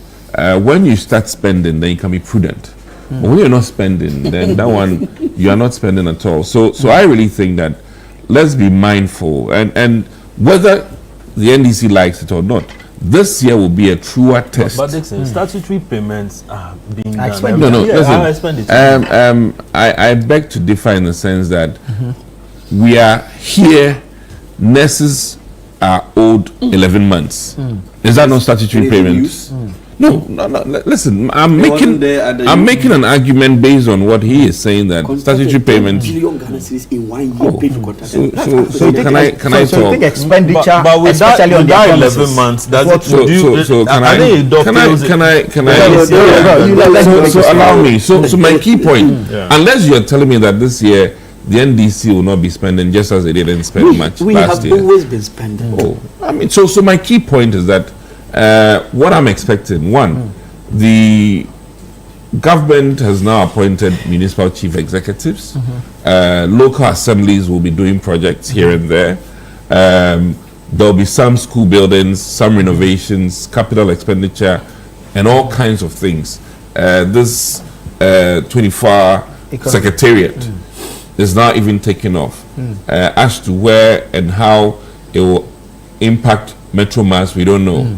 As to if we're buying more Metro Masses, their bus, you know, all of this. So my key point is that whether we like it or not, in this year, by end of the third quarter, we will be very clear in our minds whether the NDC approach to spending can be sustained and if they are doing very well. The honeymoon period ends sometime this year, and then people, whether you like it or not, will be comparing and questioning. As it stands now, I support strongly this argument on Gold Board, which I always say here, and I always make my case, that instead of increasing the tariffs of water on the ordinary citizen, I think that the number one contributor to the turbidity in this country is whoever is retaining gold. And for that matter, I would rather, as a way of social responsibility, encourage Gold Board to offset the cost of all these water plants that are struggling because of the turbidity of our water, so that they won't come and scream big profits at the expense of my quality drinking water. And this argument has been touted in this report or statement by the minority leader. And I really think that, you know, the administration ought to listen, because you cannot be the reciprocity, the container of all of the gold, whether illegal or legal. And as it stands now, our inability to trace where our gold is coming from to the chest makes us, you know, culpable. You know, and as you know, the current laws in this country, should I buy a mobile phone from a thief, I'm equally liable. So the likes of Sammy Jemfi, who are collecting gold from illegal miners, are That equally cannot substantiate, but based on your analogy, because it's of fine. his inability to trace a certain percentage So the sister you of the handed over gold. to us had Very well. an innate traceability. No, my key point here is that Nico, you had- you said the you had handed quantum, over. we were not screaming and talking about the quantum of gold that we were, you know, getting. What has become very clear over the past 12 months, Oh, you did. what has become very clear over the past 12 months, the quantum of gold in the reserves has shot up, which means that more mining is a no-brainer. More mining is going on, and the turbidity are also screaming at us that it's gone high. So that one is a no-brainer. But in all of this, you don't expect a responsible opposition to come and pat you on the back. Governance needs to be on its toe, and that is what you expect the opposition to do. And I think that you know, the minority is bringing an awakening, and also speaking to the conscience of Ghanaians who are in the honeymoon period, that hey, wait a minute, some reality will hit us soon, and let's be ready. Rob, thank you so much. Honorable, thank you. Larry, Are we- thank you. are we Our done? time is up. I didn't get enough Unfortunately. time at all. Yeah. Unfortunately, forgive me. You know, Forgive me. I'll make it up to you next week. Okay. Yeah. Larry, thank you so much. Next week we'll be discussing. We are going to get it. You should understand. No, next week will be better, because then January 31 would have elapsed. I would have seen our sweetness level. Thank you so much. This has been the News Review segment on Breakfast Daily. I am Nana Tufo Boateng. Don't go away. The show continues after this.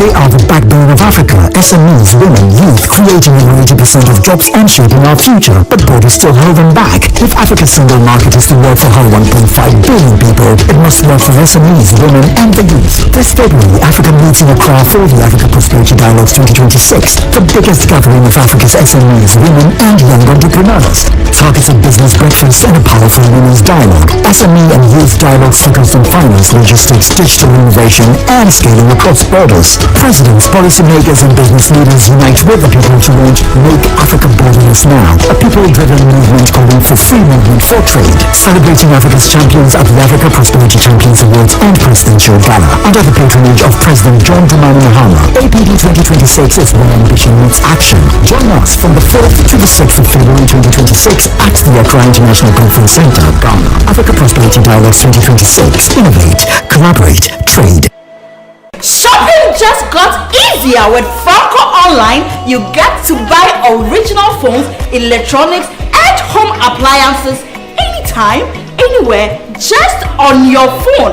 Browse original mobile phones, smart televisions, air conditioners, washing machines, chest freezers, and many more. Just pick your phone, download the Franco Trading app on Google Play Store or Apple App Store. Buy, pay, and get it delivered to your doorstep. And the most exciting part of it all is you get free delivery within Accra and Kumasi within 24 hours. Visit our website at www.francotrading.com for bulk purchasing and retailing. Contact the numbers on the screen. Please do not succumb to any scammer online. Franco, home of quality mobile phones and home appliances. In a world that praises constant movement, taking a pause feels like failure. Here on Lifeline, we ask, is rest really laziness? Stay with Bishop Fred Kranchi-Mensah to discover why rest is necessary for clarity, strength, and purpose, even as we begin the new year. Hello, my dear friend, and welcome to Lifeline. I am Fred Kranchi-Mensah. This is the place where we help you to live this life well so that you can enhance your faith, your family, and your future. Come unto me, all you that are heavy laden and have weight, and I will give you rest. In the 20th century and after, we only equate productivity and worth to how hard you can work, how fast you can work. We don't even look at smart work. If you are not busy, you are not productive. Remember the Sabbath and keep it holy. The concept of the Sabbath is a concept of rest. Lifeline airs every Tuesday and Thursday at 10 p.m. only on Channel 1 TV.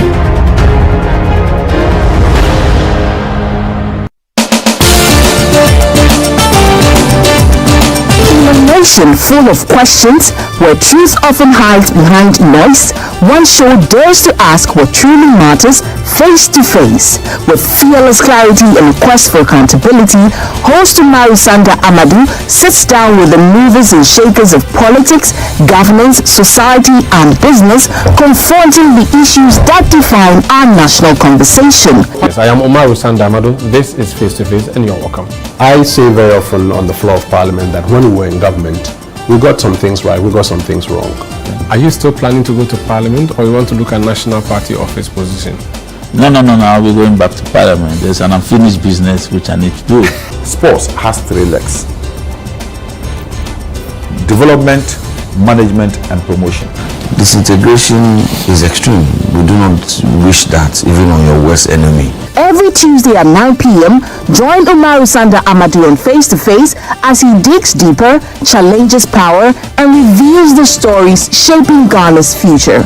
Only on Channel 1 TV. Welcome to The Point of View. This is your favorite current affairs show here on Channel 1 Television. On The Point of View, we pick the right topics, get the right guests, and ask them relevant questions on issues that matter to you.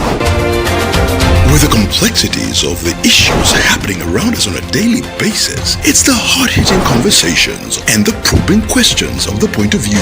So what is the Public Account Committee's job?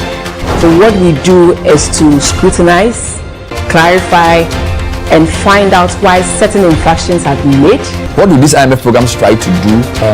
The current program is for budget support.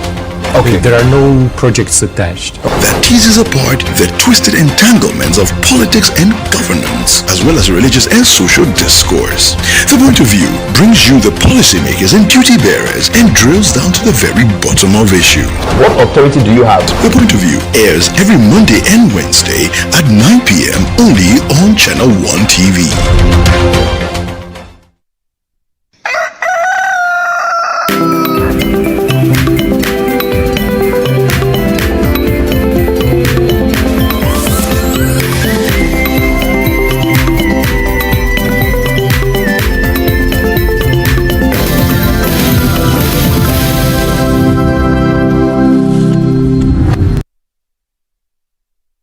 Good morning, it's a beautiful Tuesday morning, and once more you are welcome to Breakfast Daily right here on Channel 1 TV. As you already know, Nana Tufo started the show, and of course he started up with some politics, but now we are going to take it light and slow and interesting at the same time as we get into our communities, talk about trends and so on. But then again, remember that the show is very interactive, so feel free to join in at any time, sending your messages via the WhatsApp number on the screen. My name is Chris Carter. And of course, I'm Philip Nihilate. It's going to be an interesting one. So you'd want to stay with us here from now to 11 a.m. where we say bye-bye to you. But you want to still stay on Channel 1 TV. Heritage Caravan is sold out. Yes. We announced it here on the show, yes. Right? And it's going to be 14 regions in 8 days. So it tells you that these caravanites are really going to enjoy. I want to thank our sponsors for making it possible for this event to come up or to happen in the month of March. So Piva Beverages, I want to say a big thank you to you. And Piva Beverages, if you've tried their beverage before, definitely I'm sure you're going to enjoy it. Omni Basic Bank, I want to say a very big thank you to you as well. You're part of the sponsors for making this event happen, which will be in the month of March. Gino, yes, Gino. If you were thinking of the tomato puree or tomato paste to buy, why don't you buy Gino and patronize all products of Gino? Hollard Insurance also there is in charge of insurance for you and all that. Also, we have GB Foods. Yes, Nana Rice is also there as part of the sponsors for the Heritage Caravan 2026. Didi, yeah. Didi homemade taste. This is a shit you will never forget if you should taste it. And we tell you what you should try today. Caveman watches, of course, we know what they do. They are into watches and all that. So if you are thinking of getting that beautiful watch for that beautiful event, you should call Caveman Watches today. So I want to thank our sponsors. We are excited that the 10th edition of Heritage Caravan has sold out, but we will be very charitable here on the show.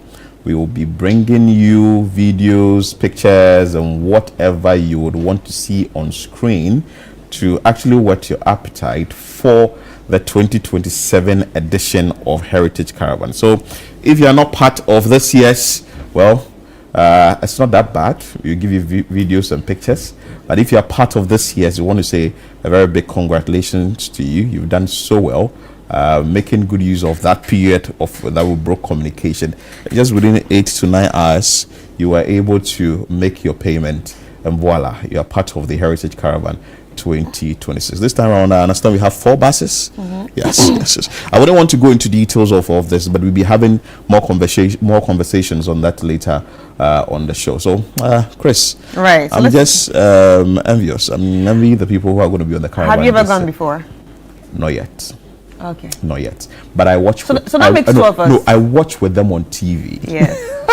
So you actually live the experience. Yeah. And that's what we like to do right here on Breakfast. Because if we go, we love our viewers. Yeah. So we would want to stay here with you so that at least we can be telling you what is happening and be giving you commentary and all that. If you go for 1 week, some will.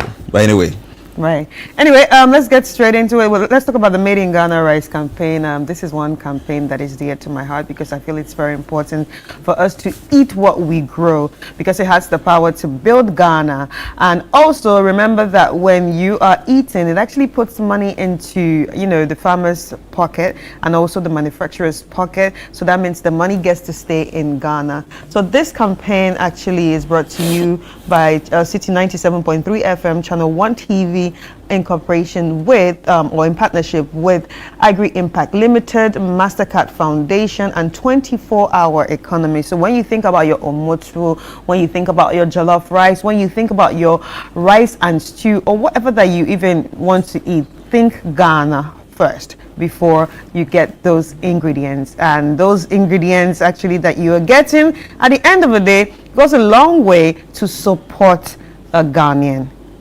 Of course, so we've been telling you about the Channel 1 News app. You need to download it today, both from the App Store and the Google Play Store. Please download it and get informed. Chris, let's move straight into the trends. Yes. And today, I show Speed, Chef Abby, and all the people who were part of the I Show Speed's trail are in this the trends. Yeah. That is with the Maya, the jollof rice. Please, upon all the things you can do for Ghana, and you know there is a war, like myself, Ghana, Chris, Nigeria. Me, I believe myself that Ghana jollof is the best. But why would I Show Speed come and say that Nigeria jollof is the best? And he enjoys that one more. Who prepared the jollof rice? We can talk about it. You don't want to get stewed this morning. Oh, what did that to Ghana? Because see, we've really held ourselves in a high esteem when it comes to jollof rice. No. I don't think the jollof rice was about the taste, but I think it was about the aesthetics. For him to jump inside and feel the rice bed. and on top of all that, he just jumped inside. I'm like, whoa, yes, gentlemen, you can't do that. But because, but was he told to eat it? Because he was given a plate of it already, and that big one there. So he loves adventures, so that's why he probably just dived into it. Well, I really don't like this whole thing. Anyway, but he still promoted Ghana. He started from a Crouton, where he was given a Ghanaian name. Yeah. And also he came down to the Black Star Square.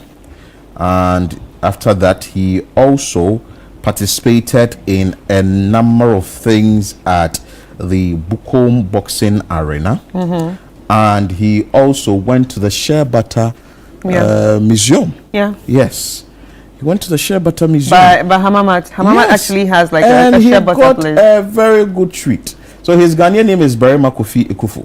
Yeah. I understand his mom is a Ghanaian. He said my mom is Ghanaian. So basically I'm thinking, last year November, he came out to say that his whole family has done the ancestry DNA. So basically the ancestry DNA just shows you what parts that you are likely coming from. It tells you, it breaks it down into Africa, breaks it down into say West Africa, and 20% this, 30% this. So they just come up with the more numbers that you get, that's where you're probably from. Yeah. Okay. And I saw an interesting comment from Wudemaya where he said that I Show Speed's tour in Africa was actually spearheaded by Ghanaians.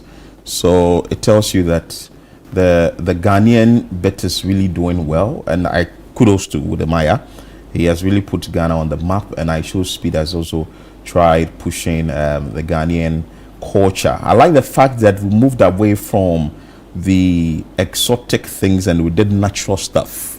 From the first moment he went to a Crouton, he saw indigenous Ghanaian culture there, where he was given the name Barima Kofi Ekufu. Later he came down to the Greater Accra region because he's just spending about 24 hours. He couldn't visit. Yeah, because he actually has 5 hours to stream. Oh, okay. Yeah. Oh, really? Yeah, so the stream is 5 hours in each country. Oh, okay. Yeah. Okay. So, and the stream actually got a lot of views. So, of course, somebody with 50 million subscribers is expected. But the scariest part for me in all this was the fact that he did a backflip. Although it was very epic, it gave me a lot of anxiety. He did a backflip at the Black Star Arc, and I was screaming when I was watching. I was like, Why? okay, turn off the. It was scary. But this guy is very adventurous. No, but from the, you know, he showed the measurement of the place, and then he was like, from here to here, I could actually fall. Before he did that. But I'm not sure that even if he's falling, nobody would have held him down there. You would definitely get protection down there. So no, but there was no mattress, no nothing on the floor. But there are people standing there. Look at the video. His bodyguards are down there. Anything could have happened. Well, but the reason why he's actually gotten a number of subscribers is because of how adventurous he is. So yes, he's been always adventurous. But also, Chef Abi, upon all the things you can prepare to showcase Ghana, Kosiani Meko. But Kosiani Meko is actually a big deal. It is, but I think Chef Abi should have prepared the jollof rice and added the Kosiani Meko to it. The New York Times we've had an article written on the Kosiani Meko. Yes, so from the New York Times. So it's also a big deal. It's a big deal because it looks like it's a delicacy that is not actually done in most countries. Agreed. But if Kosiani Meko is done by Chef Abi, I'm sure that large quantity that they did wouldn't have been needed. Look at what the gentleman just did. But it's not. Look at what the gentleman did. I still don't want to accept that he's saying that he enjoyed Nigeria jollof more than Ghanaian jollof. Wow. You can send me a comment 0204447033. Well, you know, at the end of the day, we also have to remember that a lot of people wanted to plug themselves with him. Yes. Yeah, in this whole thing. I think this one came from Pizza Man, Chicken Man. But at least Chef Abi gave him coconut water. Coconut water, you can definitely get it in another country. You can get it in Namibia, you can get it in Benin, you can get it in Nigeria. No, but the headlines, the foreign headlines when he went to the waterfall was, he went to Ghana and ate Ghanaian mangoes. And I'm like, Ghanaian mangoes? Okay, so do we have other mangoes? So exactly, so it's the same thing like Ghanaian coconut water. Well. So that is I show speed for you and all other things that happened around him. We understand that he's moved away from he's going to Namibia. Yes. Yeah, today. So that's it. At least he's been able to promote Ghana, and that's the good thing. Let's bring you some comment on that. So you see, Chris, read it. Who cooked the jollof for speed? I know Chef Abi wasn't the one. How am I going to cook my Nigerian friends now? Thank you. Meh. Thank you. Good to see him having fun despite being sick. Yeah. He's sick? He was not really feeling well at some point. But he's very energetic. Yeah. Does this royal endorsement now allow him to apply for citizenship? Does it?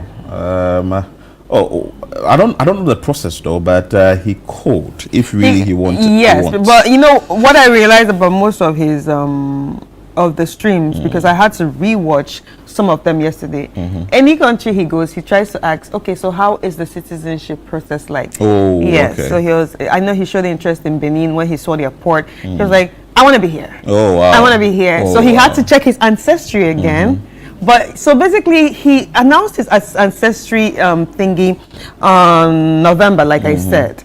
But he does not want to tell the whole world which country exactly the DNA is higher. And the only thing he shared is that his 80% black and 80% African, not black, 80% African and 20% European. Oh, okay. So he doesn't want to share. Okay. So even when he was talking to the Beninese, he just showed his friends. He was like, okay, let's see if their country is part of. So I'm sure after this whole thing, he might tell us where exactly he's coming from. That's it. Any more comment? According to what Grok, Speed enjoyed his stream in Ghana than any other country he visited in the world. Really? Speed said Ghana is the best country and he will come back, of course. We want everybody should come back. The turn up in Ghana was really massive. Yeah, they blocked a lot of streets.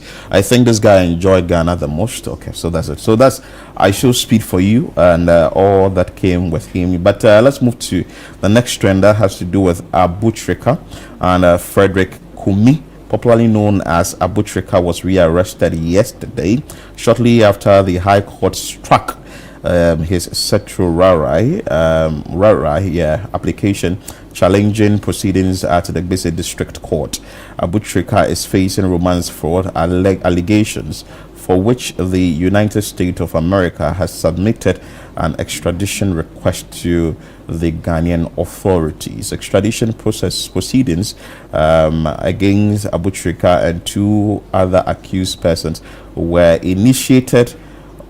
initially ongoing before the Gbese District Court. The state later discontinued the case against the 2 co-accused. Following the discontinuation, lawyers of Abutrika argue that since the charge before the district court was conspiracy, the withdrawal of the case against the 2 accused persons effectively collapsed the charge against his client or against their client. The district court upheld the argument and discharged all 3 accused persons. Despite the discharge, Abutrika subsequently returned to the High Court to argue an application for certiorari seeking the quash aspect of the district court proceedings.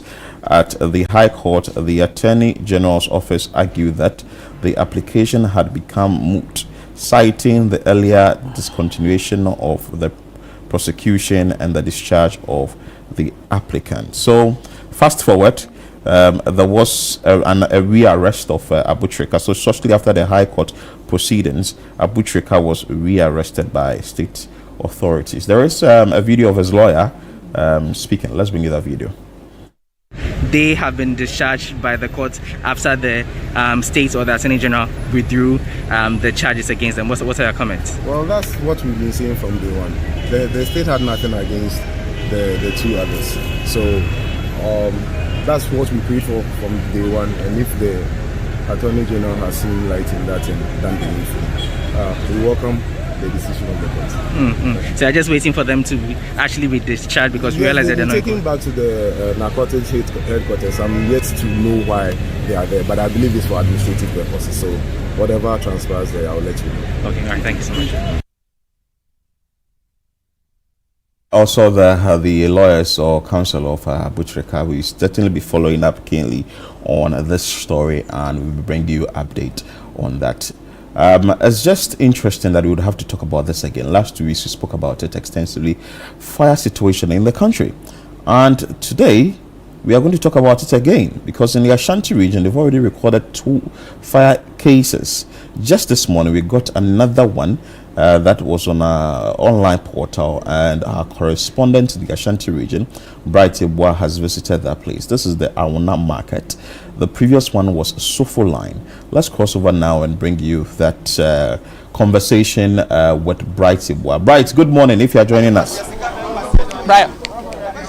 Yeah, good morning, Philip. Tell us what is happening at the Awuna market this morning after the fire incident that happened yesterday. So from the information we gathered so far, the fire started yesterday around 10 p.m. late night. That was when it all started. So information indicates that it started where shoemakers actually operate, and so most of the things that are actually here are combustibles.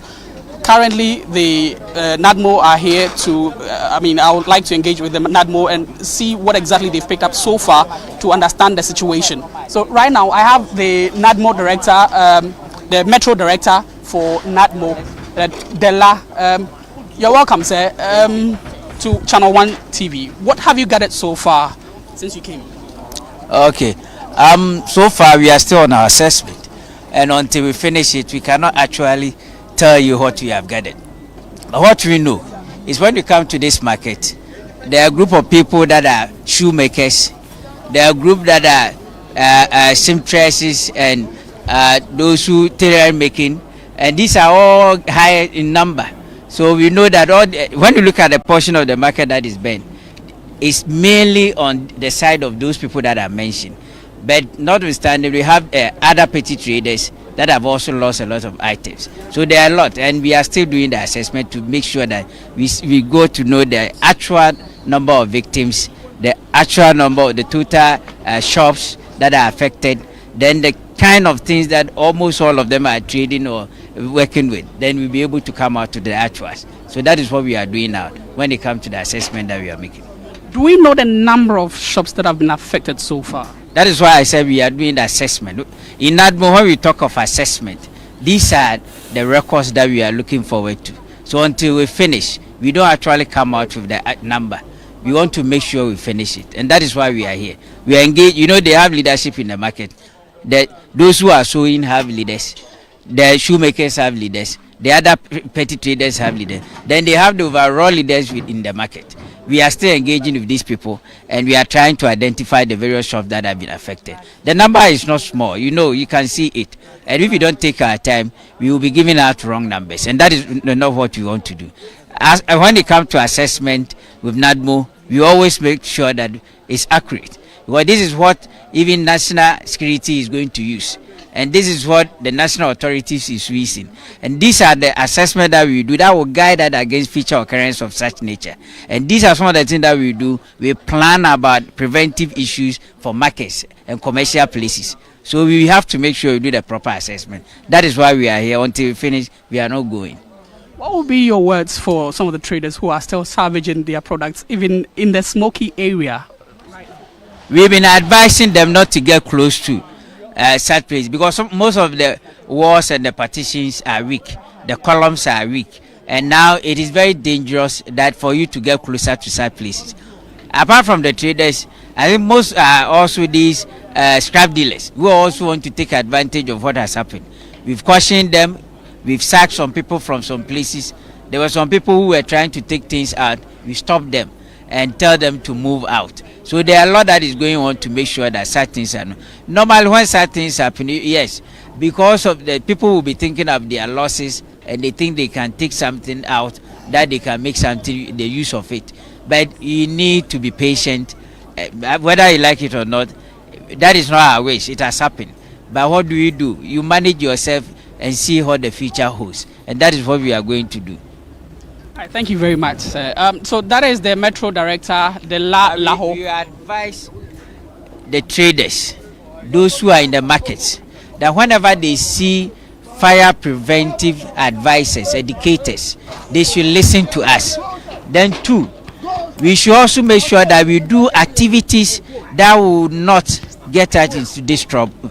Let us stop using fire in market. Let us stop cooking. Let us stop using these gas cylinders. Let us stop using coal pot. Coal pot, when you use coal pot, you might think that, oh, this is not gas, it's coal pot. Coal pot, when you use it, the ashes under this weather can even bring about these outbreaks. So we should make sure that our activity is purely on market and not fire issues that will not help us and bring us into this level. You may be having a lot, and at the end of the day, just this small fire, you'll be going back, starting life again, which we don't want it to be like that. So let us all adhere to the preventive measures, the issues, so that we will not end up experiencing such things again. Thank you very much. So that is the Metro Director for NADMO, Dela Laho, speaking to us. As you can see, when you comb through the area, there are still pockets of fire burning, and people are still in the smoky area trying to salvage the remains of what is left. So that is currently the situation here. I still have the assembly member for the electoral area, Ochre Daku, for the Doris Ochre Daku for the Amakom electoral area. Honorable, you're welcome to Channel 1 TV. Thank you. Tell us, what have you picked so far? What is the assembly doing? What are we doing right now for these affected persons? And send NADMO Director Ekayeno. Ejapadia de Ashipa. Ejapadia shi sikashi. Ejapadia shi sikashi. Tise yenti minka yamfa bibia obia ni wo fa say onya ebia ni scissors ana say ebia ni machine e de pamade machine e de pam paboa de twi mpaboa ho de nikanika for de yama bro de ni nyina bibia ni wo e fa bibia ni wo bibia. So they asked the assembly member is talking about, she makes of the fact that she talks about the fact that almost everything here has been burnt down, has been reduced to ashes, and so currently the affected persons are left with nothing. So that is really what she's talking to me about. So, Honorable, do we know what exactly the assembly member has installed for these affected persons? And after yes, mom, we are affected, no. Until you go so a assessment, no. Until really who now are affected now. Now, feel sent not for a while. Na mpanyinfo so amaya so ate se o mo be na me ya aduma se tie bia no ye mpanyinfo ebe keka o mo ho aboa se ne be ya o mo a o beja pade nyina ahye no o mo tie agina o mo na so na me fa sa akwanya we so na masre ye mampanyin be bibie wo bia eja pade ni ska ahye nipa o makwa ahunyenye mu no e doso enkula mai ekununum ne yirenum emai omodoso timiso mampanyi ba bi obia omra no me omehwe yen omehwe amekom market yakwa ahuyehiam enura yakwa ahuyehiam na mesre yeyaye nana kumasi wuranso yehia ne mo a omeboa bi o se japade ahye no ba kufon ensantimi nso nyankopon ani kata se ne mpanyimfo ka no yesre no honorable mayor ne mpanyimfo nso yesre omo regional minister nso yesre nso ombra na omo ameboayen ne akwa ahoyehiam yechapade asai japade asafe na mesa ankrankra bia omo nsam obi so omo mra na omo meboayen ba kofo ne sa enso nyankopon ani kata omebo ene san say business ase ensan sori nyina na so bi. So she knows that authorities are actually taking records of everything that has been burnt down and see what they can do about it. For now, she's actually pleading authorities to come to the aid of these affected persons. That is what she's telling me right now. Thank you very much. That is the honorable member, assembly member for the Amakum electoral area, Doris Ochri Daku. So, like I said, it is also good to note that this place happens to be Afo-Kwanta, or the Afo-Kwanta, which falls under Kumasi Metro, happens to be the same area that 17th of January, the Dagomba line actually got burnt, where some structures in a slum actually got burnt. So you could see that this is one of the things that, and where this has burnt, or where the burning has occurred right now, is not far from where it's the other one actually got burnt, talking about the Dagomba line. Same electoral area, the Kumasi Metro. And so it is very worrying as to what is really happening in the Ashanti region. Again, just last Sunday, the Sofoline magazine also got burnt. So this is really the situation at hand. I have one of the affected persons who, in fact, describes to me or tells me that everything of his has burnt. So I'd like to engage him a little to understand what he's lost, how he's coping with life and all of that. Eja mema wachiba Channel 1 TV. Yeah, me do so. What are you frozen? Mani dia kwesiapa. Kwesiapa. Apa.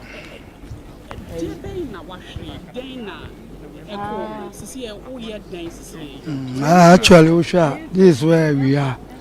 All our belongings are gone, including machines and anything that we used to work.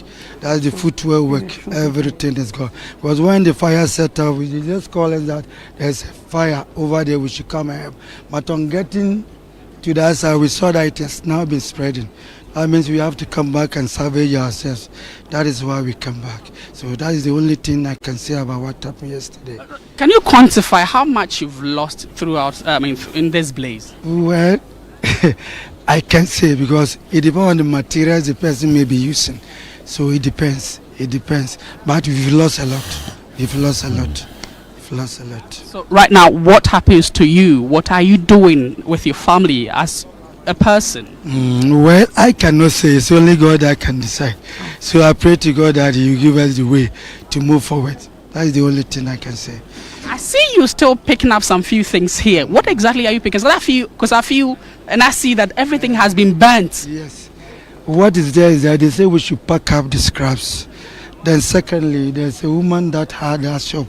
You can see some fishes and other meats over there. So that was what we were packing for them. So we were trying to put things in order so that anybody that comes and has something that is still okay, the person can go with it. So have you so far heard from any of the authorities? What are they telling you? Well, I've not heard from any of our heads. All that I know is they are not coming in.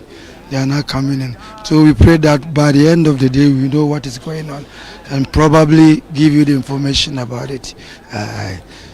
Thank you very much, sir. So that is one of the affected persons, Mr. Apel, who in fact is still here in the smoky area trying to pick up some few things. He tells me that, well, they've been asked to pack almost all the things here so that they can try and make this place comfortable for everyone who comes in here. So that is the situation here. So the situation, I'm still in a smoky area. The smoke is still coming out, and it's really unbearable to breathe in here. Though the fire has been contained, there are still pockets of fire here, and the NADMO are still here trying to assess the situation and know what exactly is what is going on. But earlier, the Ghana National Fire Service had come out to say that at least about 100 shops have been burnt down. So that is the situation here, Bright. and we are still around. Yes. Bryce, I want to find out from you. So when you went there this morning, did you see officials from the Ghana National Fire Service or any of the officials there trying to douse the flame, or they are done and they've packed their items and they've gone back to their offices? So earlier when I came around and I spoke to some of these victims, they understand they had come and they had left. So as at the time that I came around, I didn't see any fire service personnel. And as it stands, nobody is here. They came, they contained it, and they left. So nobody was here at the time that I visited the area, and no fire service person is here currently. Now, can you still cite pockets of fire, or as we speak now, everything has been quenched? Yes, there are still pockets of fire, as you can see from here. Oh, sorry. Take your time, please. There are still pockets of fire. There are still pockets of fire, as you can see, and people are still here. I mean, there's one man trying to use water to quench their fire. And there are still people in here trying to pick some bits and pieces of some of the remains. So that is what is happening, Philip. There are still pockets of fire here, and still the same thing. As you can see, I think there was a cold store here, and this woman happens to be carrying that. I see pork and some fish as well. So that is the extent of damage. Everything has been burnt down. So still pockets of fire. Let me understand from you. That is the situation. This is the Amako market, from what the assemblywoman said, right? The assembly member said, right? So this is the Anguna market, located in the Amakom electoral area. Good. So is it only shoemakers that we have there, or it's a market that has almost every part or every individual in there? Meaning we would have provision shops there, or like you indicated, a coast store there, or is just a market located or just designated for shoemakers? So from the information that I gather, this place happens to be a shoe making area. In fact, they happen to be the majority.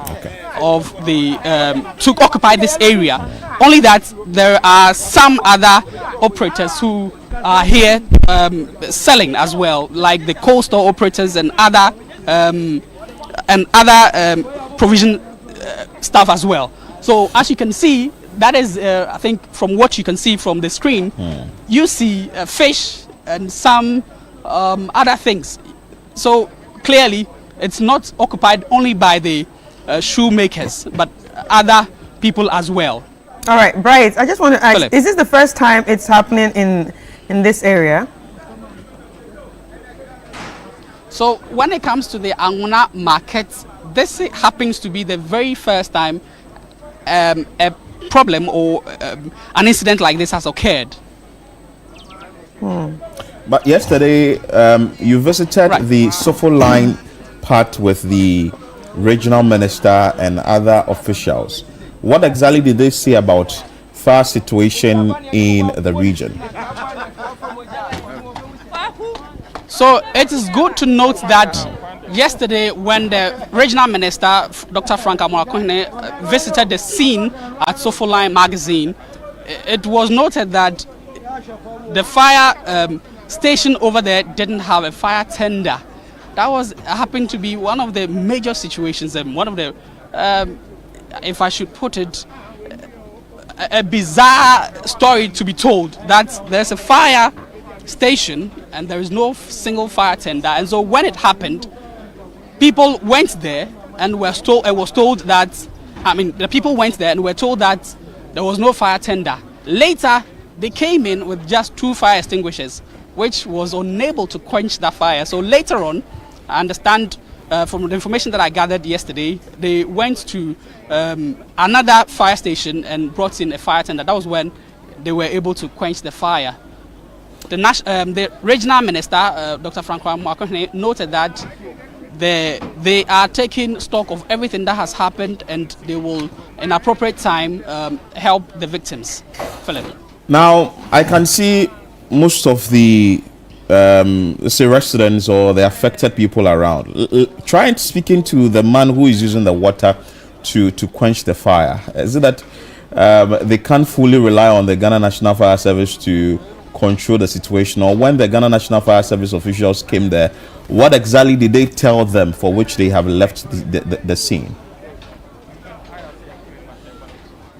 So, like I said, clearly, I was told that when they came in, they left. So I'd like to engage with one of the persons here who were, and then tell us what exactly happening. Boss, you're welcome to Channel 1 TV. May I know your name? My name is Abrantier. Abrantier, tell me, I see people are still using water to douse the flames.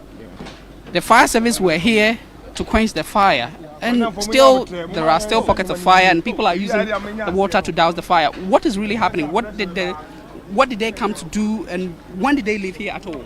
So actually yesterday when I finished working, I had to go home, and unfortunately my phone went off. So as of the time the fire service personnel came here, I wasn't around, right? It's just this morning that I had to rush from the house here. But from the information I've gathered from my colleagues and my co-workers, they are saying first and foremost the Ghana Fire Service personnel didn't arrive here on time.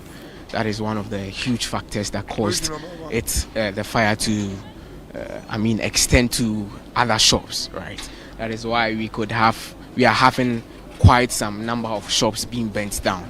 And I think if they were here on time, I think the damages would have been minimal. Now tell me, I'm saying that the people are still using water to quench the fire. Why? Why is that so? You feel the fire service didn't do their work properly, that's why you're still using this to quench the fire? Or what is really the issue here? Okay, I think you can see from what they are doing that they are trying to recover some of their materials. So this is Anraga Jom is actually one of the biggest markets that we the shoemakers are, right? Arguably the best in the whole of Ashanti region. So you could see them trying to gather some of the materials, their leathers, their shoe lasts, their shoe roots and stuff. So they are trying to quench some of the fire in order to gain back some of the materials that haven't been burnt down. Yes. Can you tell me how much you've lost in this fire? Quantify. Quantification will be an understatement. Honestly, quantification will be an understatement because if it's, and also as my daddy said, it depends on the materials each and every person is using. So I can't really quantify, but the damages is enormous. It's really enormous. Right. So what do you do from now? What do you do now? That is a tough question because it's what do I do from now on is try to gather from the scratch again, right? When you come here, it's almost all of us started everything from the scratch.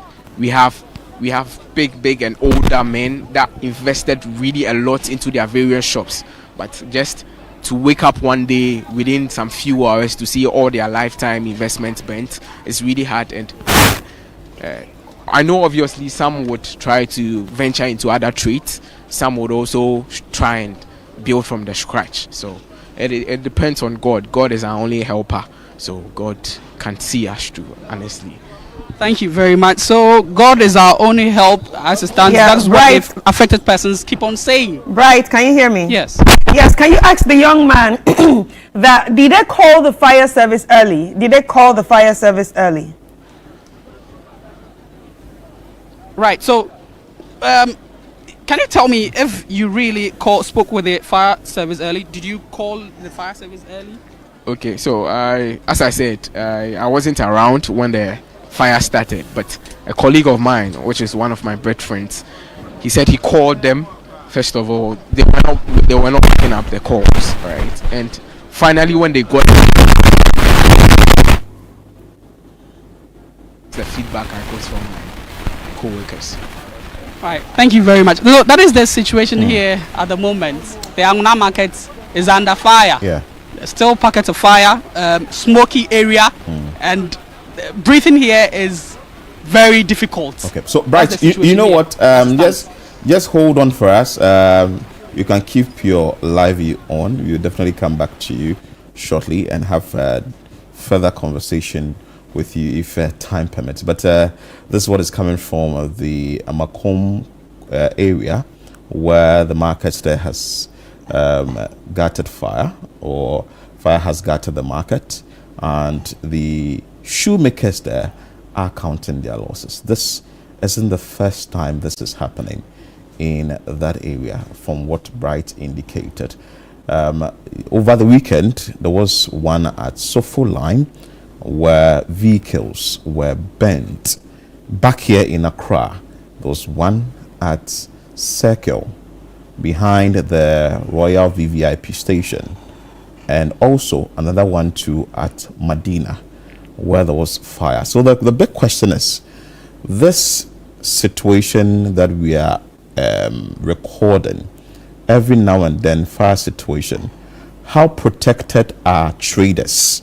So I'm investing an amount of money into a business, and I'll leave that place and go home, and I'll be home and I'll be called that my wares or whatever I'm selling is burnt into ashes, and I would have to now call on authorities, i.e. the government of the day, call on the regional minister, call on benevolent individuals to come and help to get me back on my feet and be able to sell.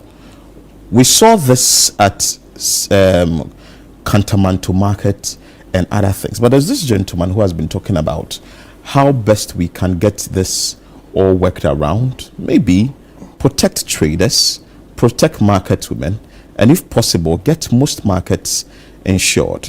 He's an insurance analyst and a member of parliament for Ibuakwa South, Dr. Kingsley Ajiman, who is joining us for us to have detailed conversations on how well we can protect our markets and also protect traders, because it looks like the fire situation isn't going anytime soon, but how well can we protect ourselves so should this eventuality or this disaster come, we'll be well protected. Good morning, Honorable.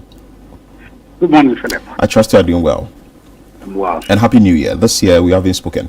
Yeah. Happy New Year. Happy New Year. I want to find out from you the fire cases that we are witnessing. This is the first month of the year, and I can already say that we here have reported about 6 to 7 fire cases. How do you receive this news of any fire outbreak anytime it happens? A very good morning to your various listeners. I would say that in the first place, I sympathize to those who have lost properties, but the frequencies of the fire and the severity of it is not something I'm surprised at. More will be coming because we have decided not to do what we need to do. If you remember, I gave a very good trajectory last year when the fires were very high around the same time. I suggested strongly that we should not allow the traders to build up these markets again. That when we do that, we are only preparing it for the next fires to happen. Typically of us as Ghanaians, we didn't expect. I went further to even file a question in Parliament to the Interior Minister. He came and gave a very certain rhetoric response. And my question was to the effect that, compulsory fire is now compulsory under the insurance law, just like auto insurance. And what they were putting in place to curtail the fires then. He read a response that gave the impression that all was well. But you can't put the blame on the law enforcement agencies alone. You have invested capital in your stock. You have an absolute and unlimited interest to protect those goods or those stock. We keep constructing the same materials that gave rise to the fire. And these materials, they are not proper. There's no electrical engineering. There are no sprinklers. There's nothing that can stop fire. And we have a good example from the KJTR Phase 1. There were a lot of fires then. These fires were well constructed, properly engineered, electrical cables, automatic sprinklers, fire alarm systems, and stuff like that. Even fire hydrants are stationed in these markets. Have we heard of fires? Even when the fires come, they're able to control them. Amaga Market, Swami Market, Circle, Kaswa, and the others. What is the nature of construction? So we begin to do what is right. And the establishment of constructions of markets are not the responsibilities of individuals. They are responsibility of the local authority, these assemblies, the municipalities, and the metropolis in which these markets are. So, Philip, if you ask me, my sympathies to them, but that is how far I can go. There will be a lot of fires. So as we continue to produce those hazards that give rise to the fire. But you have spoken extensively about insurance. What do you want to touch on that, and what really can be done in this regard? Exactly. I mean, when the nature of construction is not insurable, no insurance company will protect those risks. Which insurance company will go and protect a risk that is so inevitable? So when we construct well, then it becomes insurable because it is law. It is under the statutory provision, the insurance law, that these markets must be insured. But no insurance company will provide these covers. So we all have to do the needful. The fires that have happened recently is a good problem to have. It's an opportunity for local authorities to reconstruct them. Look at the Kwadaso village and others. So I mean, so the authorities enforce till individuals believe that this is the right. We have to do the right thing. Nobody should have surprise. Our sympathies to you and others will not bring back your stock. It is only when the construction is right and you have insured them, that's when you can have some indemnity to protect you. Other than that, unfortunately, you are on your own. Okay, so if I get you right, the assemblies must ensure that these structures are put up by the assemblies and the standard must be followed. But some of these traders have argued that if we leave it to the government and we are not actually going to do it ourselves, by the time we realize the land has been taken away from us. Okay, so they should construct themselves and lose their ways, right? I don't want to get into their narrative. Should they continue to construct themselves and make themselves available for destruction? It's up to them to choose. Okay, can there be a situation whereby they construct by themselves, but the government actually just supervises these buildings or these constructions that they put up? Okay, so what we are saying is that for the construction must not necessarily be done by the government, but it's under the supervision of the assembly. So for instance, they get into how they do it, they do this market, that they get into a PPP. And then absolute supervision or regulations of the local assemblies. So, did you get what I mean? Yeah. Yes. Yeah. So from what you are saying, there has been a failure somewhere, and that is why we are recording these incidences. Absolutely systemic failure, and it's as a result of all key actors, the owners of these stock, the government, and even to some extent, how do we promote these things? But for your media house, if you really report on this and have experts to talk about it, so I sympathize to them, but that is how far we can go. Very, very unfortunate. A lot of assets has been destroyed. So before you millions of Ghana cedis have gone waste. Families and business are going to be circumstanced. Very, very unfortunate. So before you take leave of us, you think enforcement is also an issue? Yes, but prevention is key. Prevention is key. I mean, wherever the fires have happened, the fire officers and the police, they've gone back to when they are working, they don't have their salary. So you, the owner of those goods, you are circumstanced. Therefore, you have an infinite responsibility to protect your wealth. Thank you so much, Honorable Insurance Analyst and also the Member of Parliament for Boakwa South, Dr. Kingsley Agyeman, who has made the statement clear that, well, the right thing must be done so that insurance companies can now get into it and insure that property, that market, because if it's not worth insuring, the insurance companies would definitely not come in for it. And the big question will also be that, will we keep recording these incidences, or when it comes to the fires that we've been recording? When our correspondent Akwesi Ado reported from the Kaswa New Market earlier this month, we saw it clear that traders were wailing and were crying. We've lost our properties. We've lost that. We've lost this. We also came to see what happened at the circle. Yeah, behind the Royal VVIP. Same. Traders are wailing. The same thing too at Medina.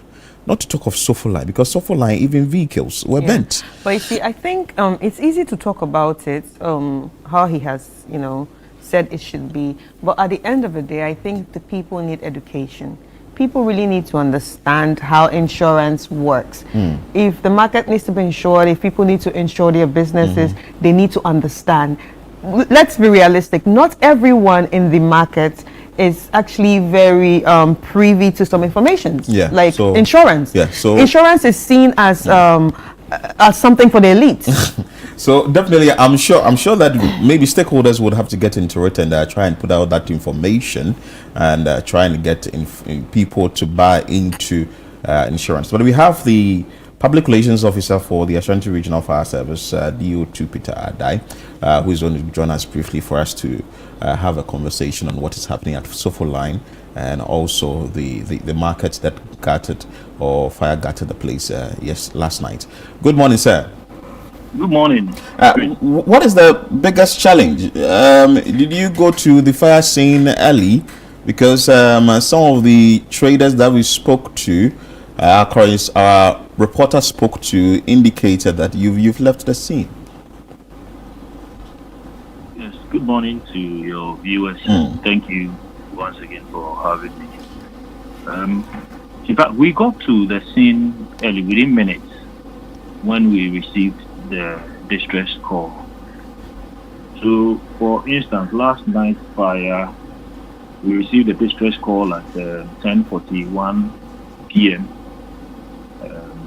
By 10:50, we were at the fire scene. So it took us 8 minutes to get there. Sofoline fire, it took us about 13 minutes to get to the fire scene. So what actually happens is that if you look at the stage the fire had reached when we got there, it indicates that they didn't call us early. They didn't call us early. From the little information we picked on the ground from the Afon Kwanta fire, the Angona Market fire, indicates that some people saw the smoke, but they thought it wasn't anything serious. Maybe somebody was working and generating the smoke. Only to find out later that it was a real fire and it was becoming very big before they called us in. So we get there early. Once we receive the call, we send in the nearest fire station to move in to handle the situation. So is that to say that by the time you got there, it had gotten worse? That is the case. In fact, by the time we got there, the fire had reached a fully developed stage, spreading to other areas within the market, and we had to contain it, cut the spread of fire, contain it, and extinguish it. Wow. So what's the distance? Well, I just want a little clarification from where you moved to where the fire scene was. Which particular fire? So this one, the Awuna fire. Awuna market. Yeah, market fire. Okay, so the closest fire station is actually the Metro fire station. It's within their jurisdiction, but as we speak, their tender is out of commission. Wow. Due to mechanical fault. So we had to send in the fire tender at the regional headquarters substation, which is at Strapatre. So within 8 minutes, it got there. I mean, it's quite a distance. So as we speak now, the Awuna fire, is it total? You've been able to deal with it totally, and for which you've left the place, or you would come back again? The reports I received indicate that we've dealt with it. By 4:08 a.m., we had fully extinguished the fire.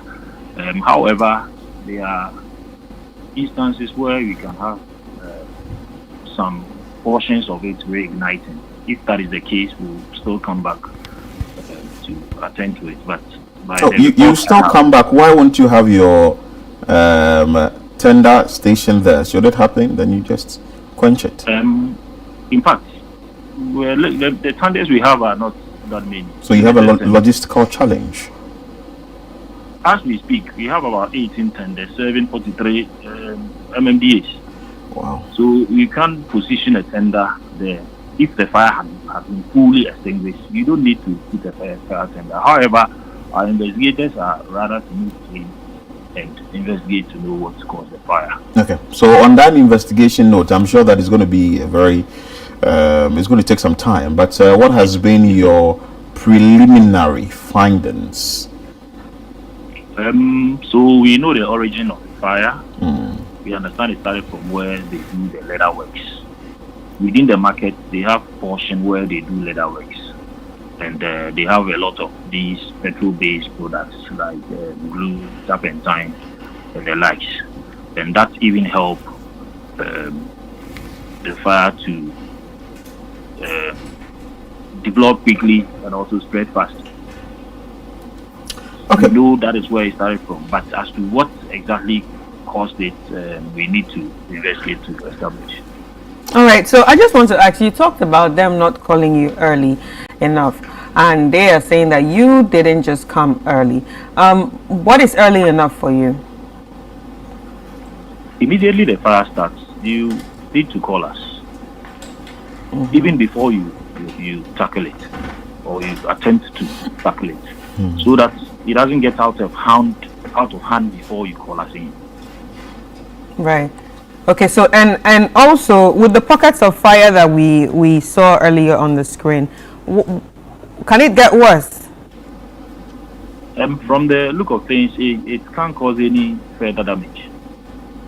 It can't cause any further damage. So it can't get worse. Okay, that's fine. So we know you have logistical challenge, and also when you visited the market, will you also say same, like it's been said for at other markets, that there are hydrants there, but people have built on? This particular market had one hydrant that is close by, but people had put this rubbish and stones in there, so another we had issue. to collect them before being able to assess it. Let me find out from you, Ghana National Fire Service. Isn't there a way to go around and inspect these hydrants and get the needed thing done, getting the authorities to work around it so that people who have encroached or built on these hydrants will be dealt with, so it doesn't make your work difficult for you? I'm happy you said that. I mean, since I joined the fire service, I know on quarterly basis, at most every quarter, we go around to inspect the hydrants. That is where we get our water from. So we go around to inspect them, the ones that are accessible, the ones that have people built on them, the ones that have rubbish in them. We collect them and put them in a state of readiness, so that if there's anything, we can use them. But we need to understand that the hydrants, the fire service is only the end user of the hydrants. The hydrants are provided by the Ghana Water Company. They are supposed to maintain it. And you know, the various localities and the various assemblies, they give people spaces to use. So if you have structures on them, it is the assemblies that will have to come to. Yeah, but do you also have signages on the hydrants? Because I don't think there are signages on the hydrants. Yes, a lot of the hydrants we have here are the pit type. Yes, but is there any sign that shows that, okay, this is a fire hydrant and I'm not supposed to build on it? And I'm not supposed to build on it. There's a little wall that is raised around it to protect it, and it's covered. Sometimes it's like that, but there are no signs permanently fixed on them to indicate that these are hydrants and people are not so. For us, we are even advocating for the pillar type. That one is not in a pit. That one, when it's installed, everybody around sees it and will not go around it. You will not have these issues of rubbish and sand filling it up. Okay. But like I said, we do not install them. It is the Ghana Water Company that installs them for us. That's fine. But we have engagements with them and the various assemblies to ensure that some of these areas are not encroached, they are not obstructed in any way, and so that we can have access to them whenever we need them. Due to Peter Adai, who is the Public Relations Officer for the Ashanti Regional Fire Service, thank you so much for your time. We're grateful that you joined us. But this indicates that there is a bigger conversation to be had, because if almost every all the 16 regions in this country are having issues with hydrant, how the Ghana National Fire Service is battling with the fire situation. We also saw the National Public Relations Officer for the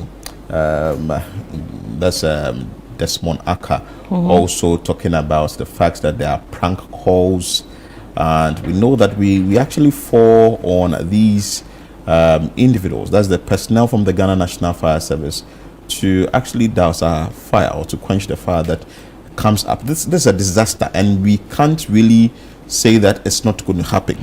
These things are meant to happen, but how proactive or how well equipped our fire service, was it a company or whatever institution it is to handle the fire situation, among other conversations that we are supposed to have, like trying to put up structures that are insurable. You can insure them. You can actually put them across for the insurance companies to also insure these infrastructure or these markets.